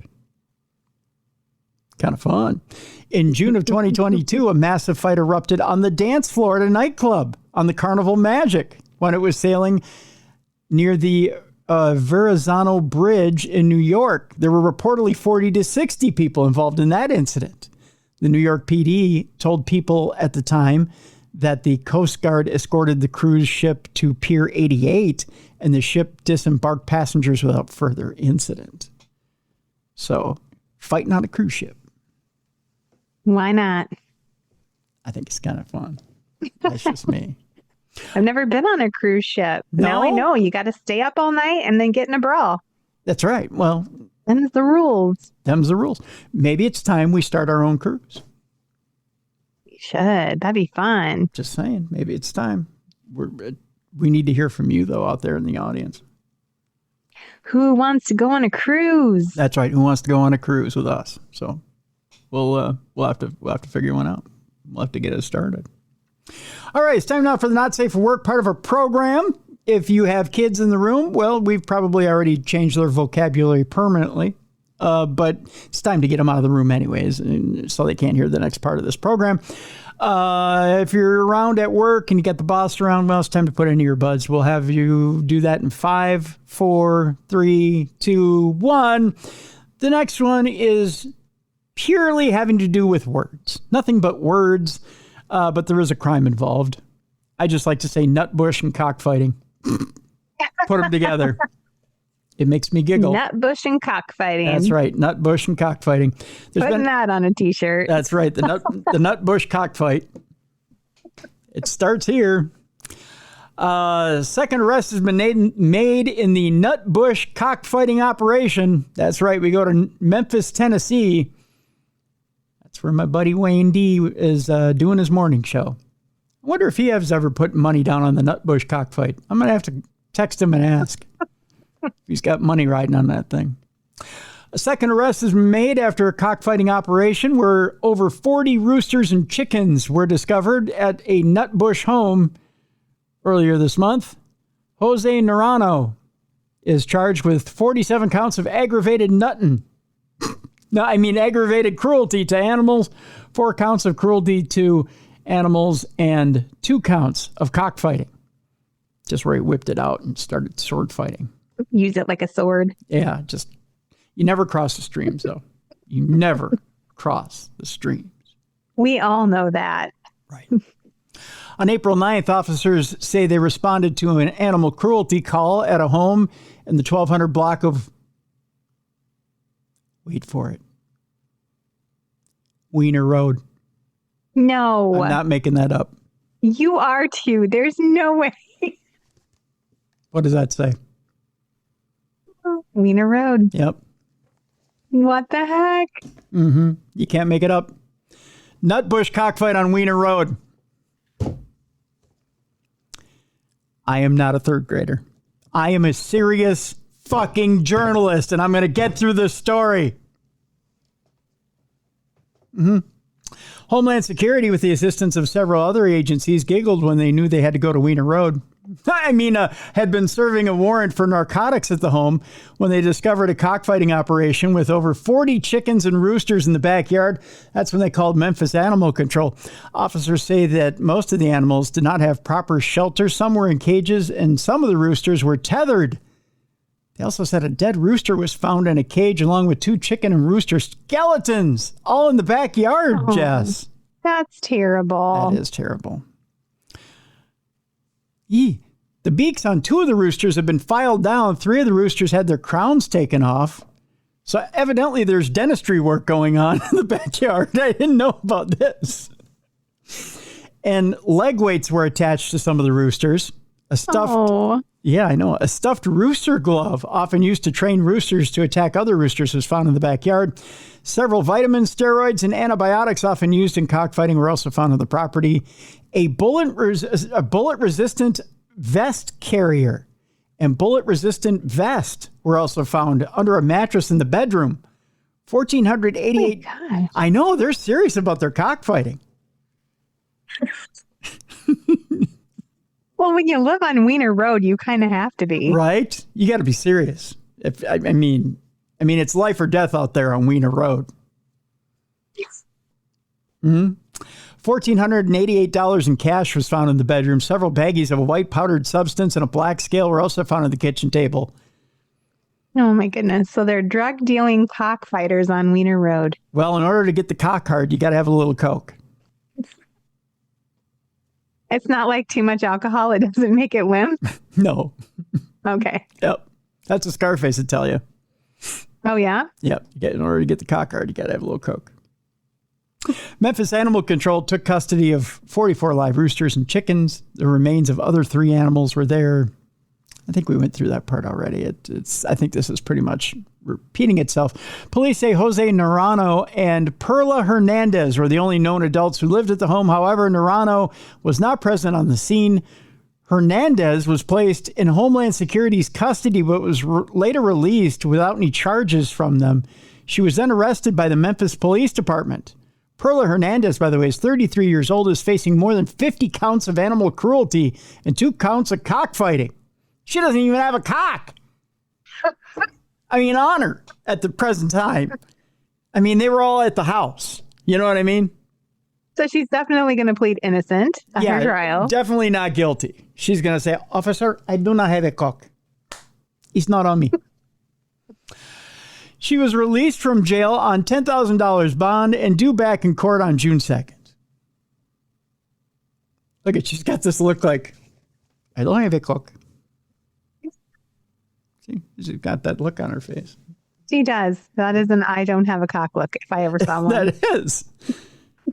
By the way, she's due back in court today. Oh, yeah. Cinco de Mayo. Happy Cinco de Mayo. That's not how she was planning to celebrate, but you know. Yeah. Perla, happy Cinco de Mayo. Show us your cock. That's how it goes when you're going to court for that sort of stuff. Oh, what a weird story. It's just a story of double entendres. That's a lot of wieners. On Wiener Road. Wieners and cocks. I kind of forgot about the nutbush. Didn't you? I mean, it kind of got lost there, didn't it? But whenever you nut bush, it gets lost. I don't know what that means. Okay, now we're going to start a string of nude stories. Everybody's getting naked today. You forgot about that too, didn't you? That everybody was getting naked today on Not Safe for Work. Everybody's getting naked today, including this guy that we're starting off the story with. If I can get this thing off my screen. There we go. A man is charged after allegedly breaking into a Lancaster County church while completely nude. Because who hasn't wanted to go to church completely in the buff? I mean, he came into this world naked, so. Tell me, Jess, does this look like an altar boy to you? Probably not. He looks crazy. He does look crazy, doesn't he? He looks like his eyes have so much dark bags around them. They do. Look, he looks like he hasn't slept. Oh, I feel bad for him. He looks more tired than I am. We go to Lancaster County, Pennsylvania, where a Lancaster County man is facing multiple charges after police say he burglarized a church while completely nude. 34-year-old, he's 34. Take a look at this man again. Oh. This man is 34 years old. He's 64. Yeah, I know. He looks like he's in his 50s or 60s. That's 34. My goodness. That's what living hard and robbing churches naked does to you, Tim. It ages you. That's right. It ages you 30, 40 years older than what you are. 34-year-old Corey Calderwood was arrested on multiple charges, including burglary, indecent exposure, possession of a controlled substance, and drug paraphernalia following an incident on April 29th. Police say that officers responded to the 1000 block of East King Street on reports of an active burglary around 11:36 a.m. Yes, he did this in the middle of the day, Jess. He done stripped off all his clothes and decided to attack the altar. I'm shocked that there was controlled substances involved, Tim. I am too. Go figure, Jess. Officials on scene located Calderwood, who was seen breaking into the Church of Jesus Christ of Latter-day Saints. No way. Yes, he went after the LDS. Wow. While completely nude and under the influence of methamphetamine. It all makes so much more sense now. He was a complete meth at the time. And he said, tell me more stories about Joseph. Calderwood remains in Lancaster County Prison awaiting a May 19th preliminary hearing. Oh, and he's going to hear all about it, too, when the LDS shows up to try to convert him in jail. That's going to be fun. Maybe they'll be like, no, not this one, guys. We have enough troubles. I say that should be his penance. Don't jail him one day. Don't give him one day of a jail sentence. His penance should... every single young man who's supposed to be going out on his mission has to come and mission to him. Yep, they have to mission to him. That's it. That's his penance right there. That's it. For the rest of that. Every day for the rest of his life. And I think that might be cruel and unusual, Tim. I think it's perfect. That's why I'm not a judge, Jess. That's why I'm not a judge. Oh, I wish you were. Life would be funnier. Our next story turns getting naked on an airplane into art. Wow, naked on an airplane. You know, recently we've had a slew of people wanting to get naked on an airplane. I think it was last week or the week before, it was a woman getting naked on an airplane and shitting in her seat. That was the coup de grace, chef's kiss of getting naked on an airplane, right? We thought we couldn't top that. Well, this week, it's about to get even more horrid on the eyes. Is that a good way of putting it? How can it get worse than? Oh, Jess, I'm about to assault your eyes through your brain even more, because this time it's art. The Art Institute of Chicago is in turmoil after its president allegedly stripped on a plane. Don't take a sip of tea right now. Don't do it. What? Art Institute head James Rando allegedly disrupted a United Airlines flight to Munich, prompting a police response. Yes, it was the head of the Art Institute who felt he needed to undress. He kind of did the "you fuck me, I'd fuck me" thing in the middle of an airplane.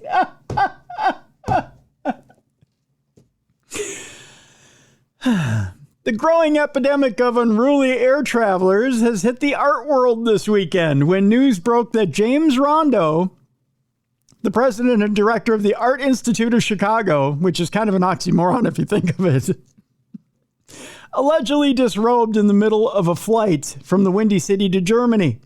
Unnamed sources informed CBS News that Rando, who has led the museum for nearly a decade, allegedly drank alcohol and took prescription medication, then removed his clothing while on United Airlines Flight 953, which traveled from Chicago to Munich on April 18th. Police were called to the flight after it landed in Munich, according to the New York Times. Via statement, the Art Institute of Chicago confirmed the report, saying that Rando has returned to Chicago and is currently on voluntary leave from his position. What was his position? I mean, what position do you take in your seat once you're fully nude? Once you're nude.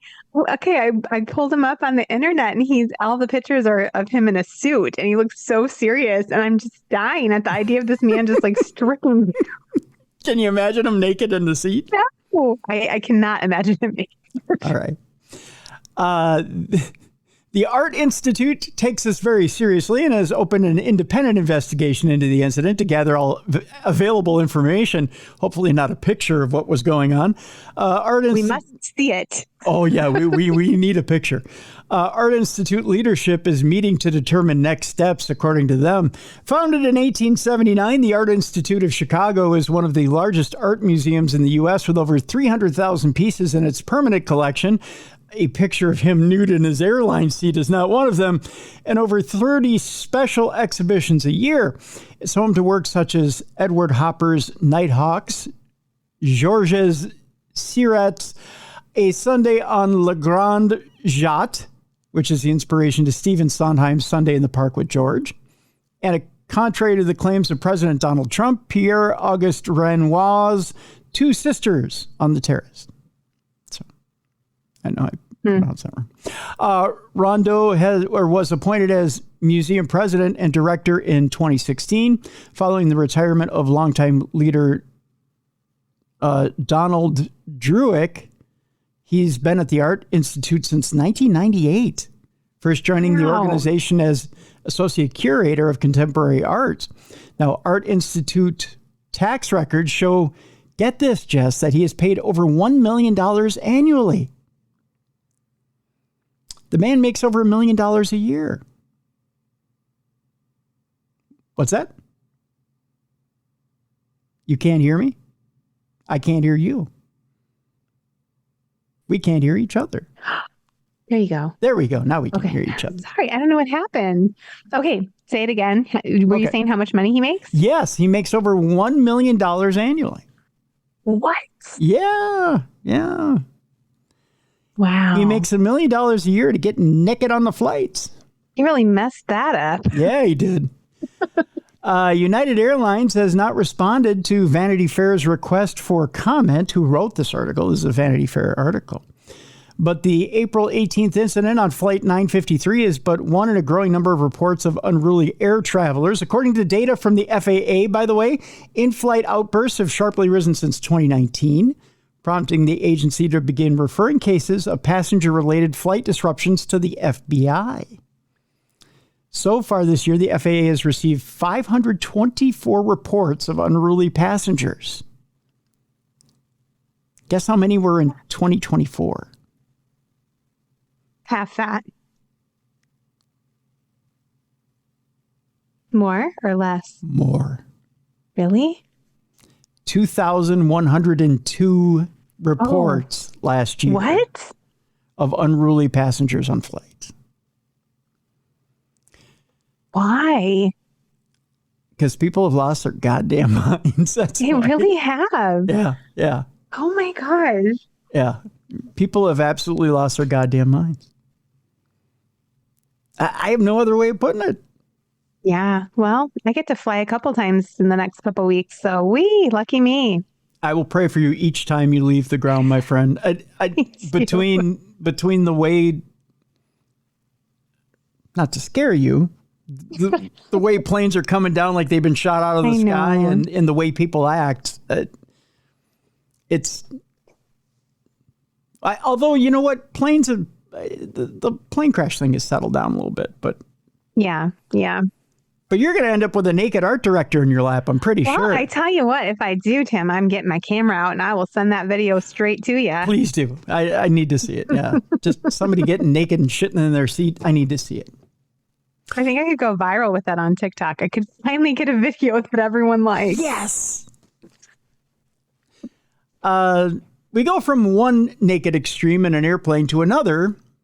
A man we call the birthday suit bandit. Oh, I love that name. Isn't that a great name? It's really cute. The birthday suit bandit. Let me show you a picture of him. And you determine to me whether you want the birthday suit bandit showing up at your house or not. I do not. Okay. There we go. We settled that. See, it didn't take very long at all, did it? He's no Cyrano de Bergerac, I'll tell you that much. The headline on this one simply reads, naked Florida man caught trying to break into a woman's home. Deputies say birthday suit bandit. And Jess has made it perfectly clear she doesn't want him breaking into his home into her home at all. We go to Palm Coast, Florida, where a Florida man is being labeled as a birthday suit bandit by deputies after they said he tried to break into a Flagler County home while naked. 63-year-old, why is it always the old wrinkled guys who want to walk around naked? At the gym, at your home. Keep your shriveled little wiener to yourself. Am I wrong here, Jess? With age comes freedom. You just feel free. You just don't care anymore. That's called Alzheimer's disease. That's not freedom. That's your brain unhinged. Tell your nurse to keep you in your seatbelt in your chair. Yes. So that you can watch your daytime stories and leave it at that. Right? Yeah, that's fair. Yeah. All right. 63-year-old Matthew Hunter of Palm Coast is now facing charges of attempted burglary, exposure of his sex organs, and criminal mischief, which is your daily trifecta right there. Yeah. That's your terrifically triple charges of mischief. On Saturday, April 26, shortly after midnight, the Flagler County Sheriff's Office said it received a 911 call about a nude man, which they said again, and they later identified him as Hunter, who was trying to break into a residence on Foxhall Lane in Palm Coast. By the way, did you see this picture on the left of him? He looks like he's got his hands on his head and he's running naked at the same time. Doesn't that look like a Benny Hill skit to you? Can you hear that? He has such skinny legs. He does. He's got little chicken legs and a big backside. He's running away. The woman inside the home called 911 after she heard what sounded like a knife trying to cut through the lock on her front door. My question is, where is he keeping the knife? Yeah. Ooh. Why does this knife smell like ass? That's all I'm asking. And why is he bleeding from his rectum? Yes, right. There's a trail of blood coming out from behind your legs. When deputies arrived, they found Hunter walking away from the woman's house completely naked as described. They also discovered gouge marks on the doorframe and molding. According to an arrest report, Hunter is the woman's neighbor. Oh, great. So the neighbor is a streaker. No. Yeah. The affidavit states that the woman saw Hunter through her front window as he yelled that he was going to come inside the home and demanded that she open the door. Not by the hair of my chinny chin chin. Deputies later spoke with Hunter's wife at their home. Oh, great. Oh, humiliation time. Go talk to the wife, right? This is so sad. Who said her husband had been drinking heavily and was taking psychiatric medication. Again, strap him into his chair and let him watch his stories. She admitted she was afraid of him, but had no idea he had left their home as she had been asleep. Flagler County court records show that Hunter is expected to appear for an arraignment hearing on May 27th at 8:30 a.m. Great. Isn't that fun? All right, Jess. I'm going to give you now a story that in the end, I believe can be solved with cooperation. Okay. You're going to say to me, you're smoking something. But no. I see a path to cooperation here. Okay. Now, you're going to say to me, well, there's no way. This place is being forced to close. I believe we can find a way around this. Here's the headline. Swingers Club in Plymouth forced to close its doors. Bear with me. Okay.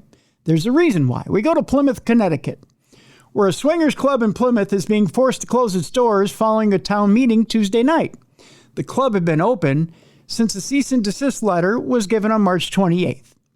The meeting was contentious and went on for hours, and club owner Steve Gagne and his wife, Jody, presented their arguments for why it should stay open. That you may not like what we do, you may not agree with it morally. All the people here do not agree with it morally, argued Jody Gagne. However, a pastor for the Riverside Baptist Church and dozens of parishioners said that the club was being illegally operated and violated zoning laws. The club's location, by the way, is 30 feet from the church. Oh. So you got the swingers here, you got the church here. Okay? Yeah. A little bit of a problem. I mean, a little too close. Maybe morally they don't line up. I mean, it makes it really easy for them to pray for them. They're right there. Right. You got salvation over here. You got sinning over here. To me, it seems like a cyclical deal, right? Yeah. Right. Okay. Here's the quote from Matt Marcella, who's a member of the church. As I pray daily for the growth and love and protection of my own family, I have prayed and continue to pray for the owners and members of the Wicked Fun Club. Which, by the way... Wicked Fun Club. Great name. I love it. The Wicked Fun Club, huh? It's almost like the Chuck E. Cheese of swingers clubs. It's got a great name. The Wicked Fun. You kind of want to go just to see what's happening. Well, who doesn't like a little bit of wicked fun, right? I mean, if they called themselves the Swinging Sex Club, you'd be like, oh, no. No, that sounds dirty. Yeah, right? It sounds dirty. But wicked fun, you're like, oh, wicked fun. Wicked fun. That kind of sounds like an East Coast thing. Wicked fun. That could be anything, right? It's wicked fun.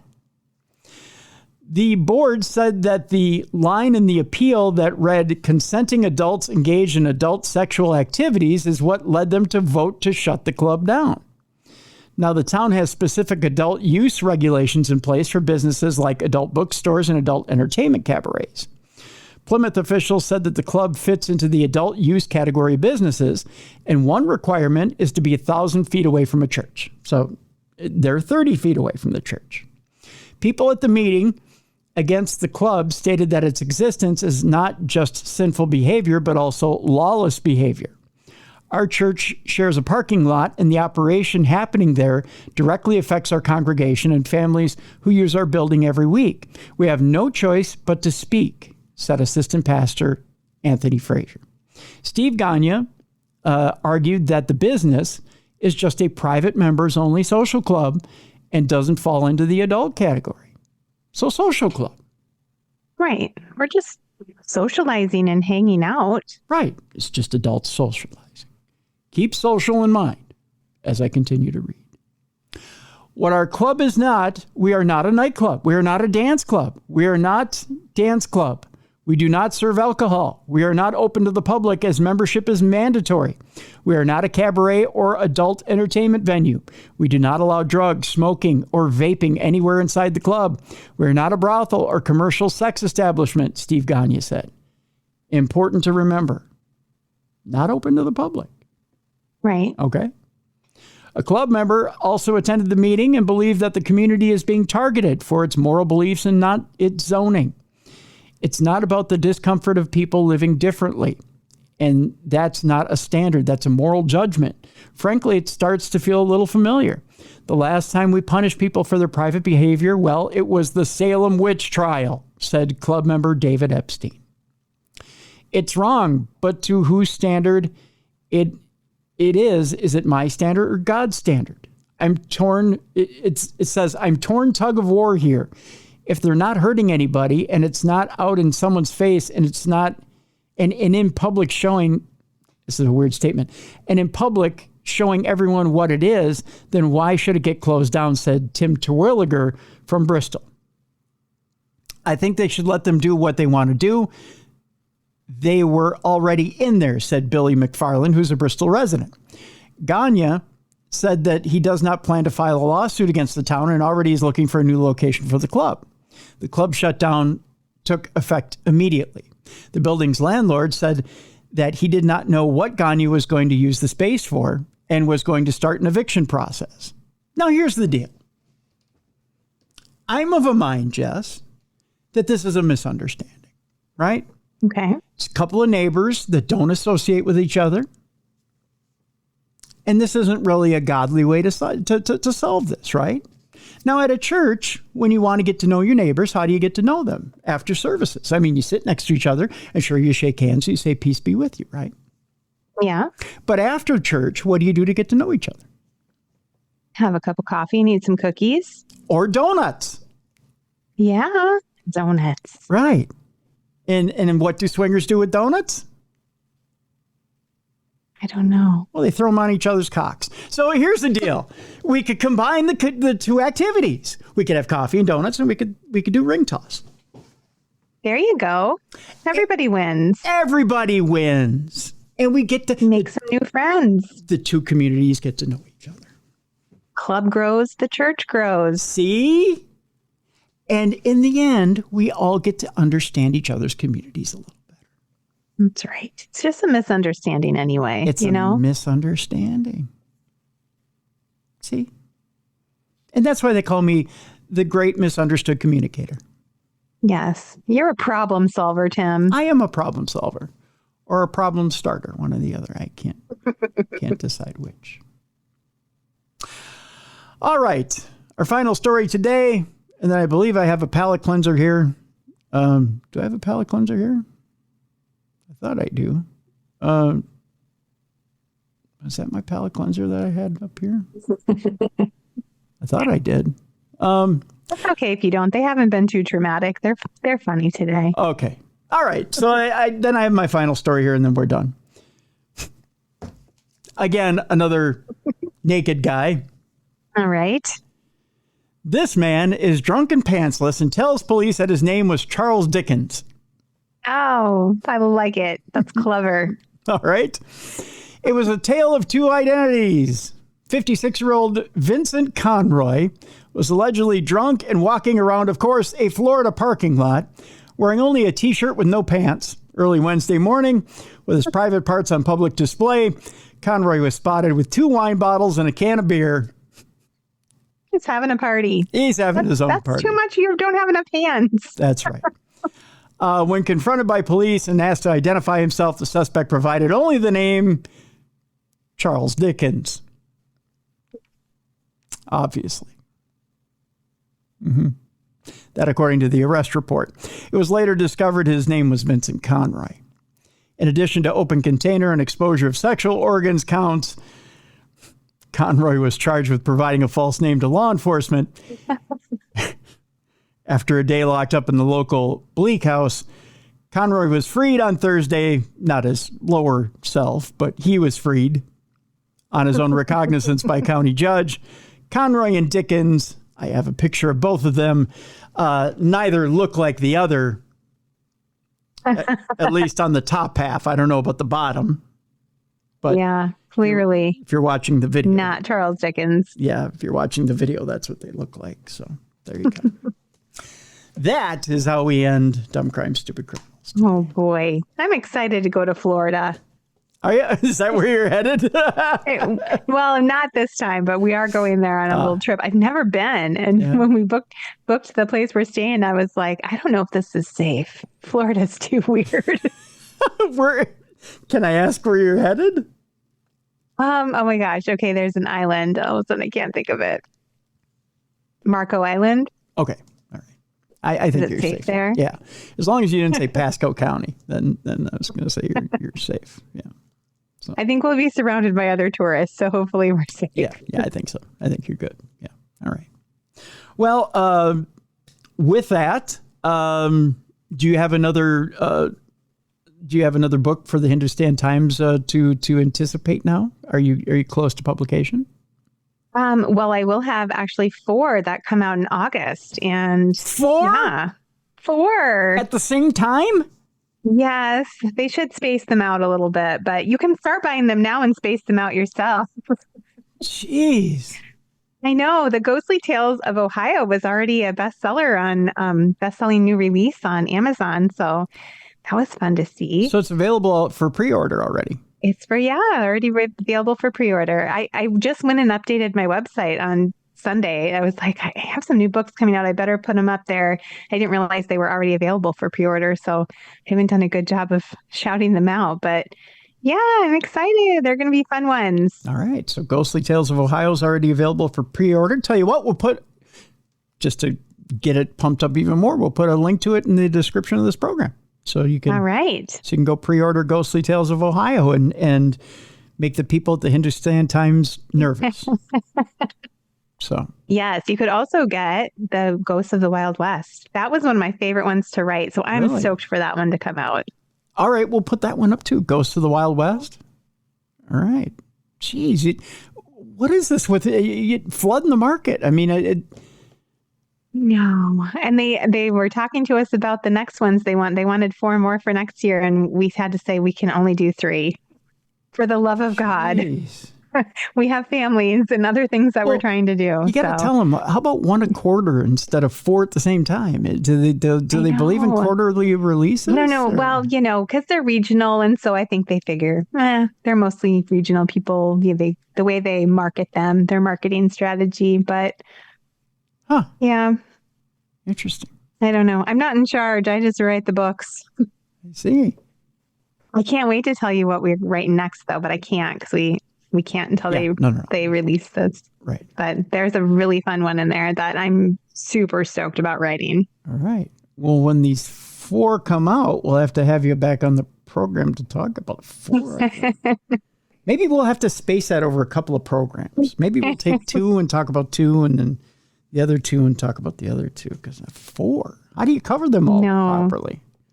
And I was supposed to have a 5th one come out this year as well, but I think we're going to actually put it out at the beginning of next year because I just can't keep up. Running out of writing time. Jeez. Yeah. Wow. Okay. All right. Okay. So we'll put links to those 2 books up. And then, they'll see everything like on an Amazon page, right? Everything that's available. Yeah. I could I could just share my author page on my website. Yeah, we'll updated it. They're all on there. All right. We'll share the author page so you can get all of them there at the author page. Okay. So this week, Supernatural News tomorrow. And then, this week, Jess, speaking of books. Yeah. We have an old friend coming back to the program. And we're going to be talking about aliens in the end times.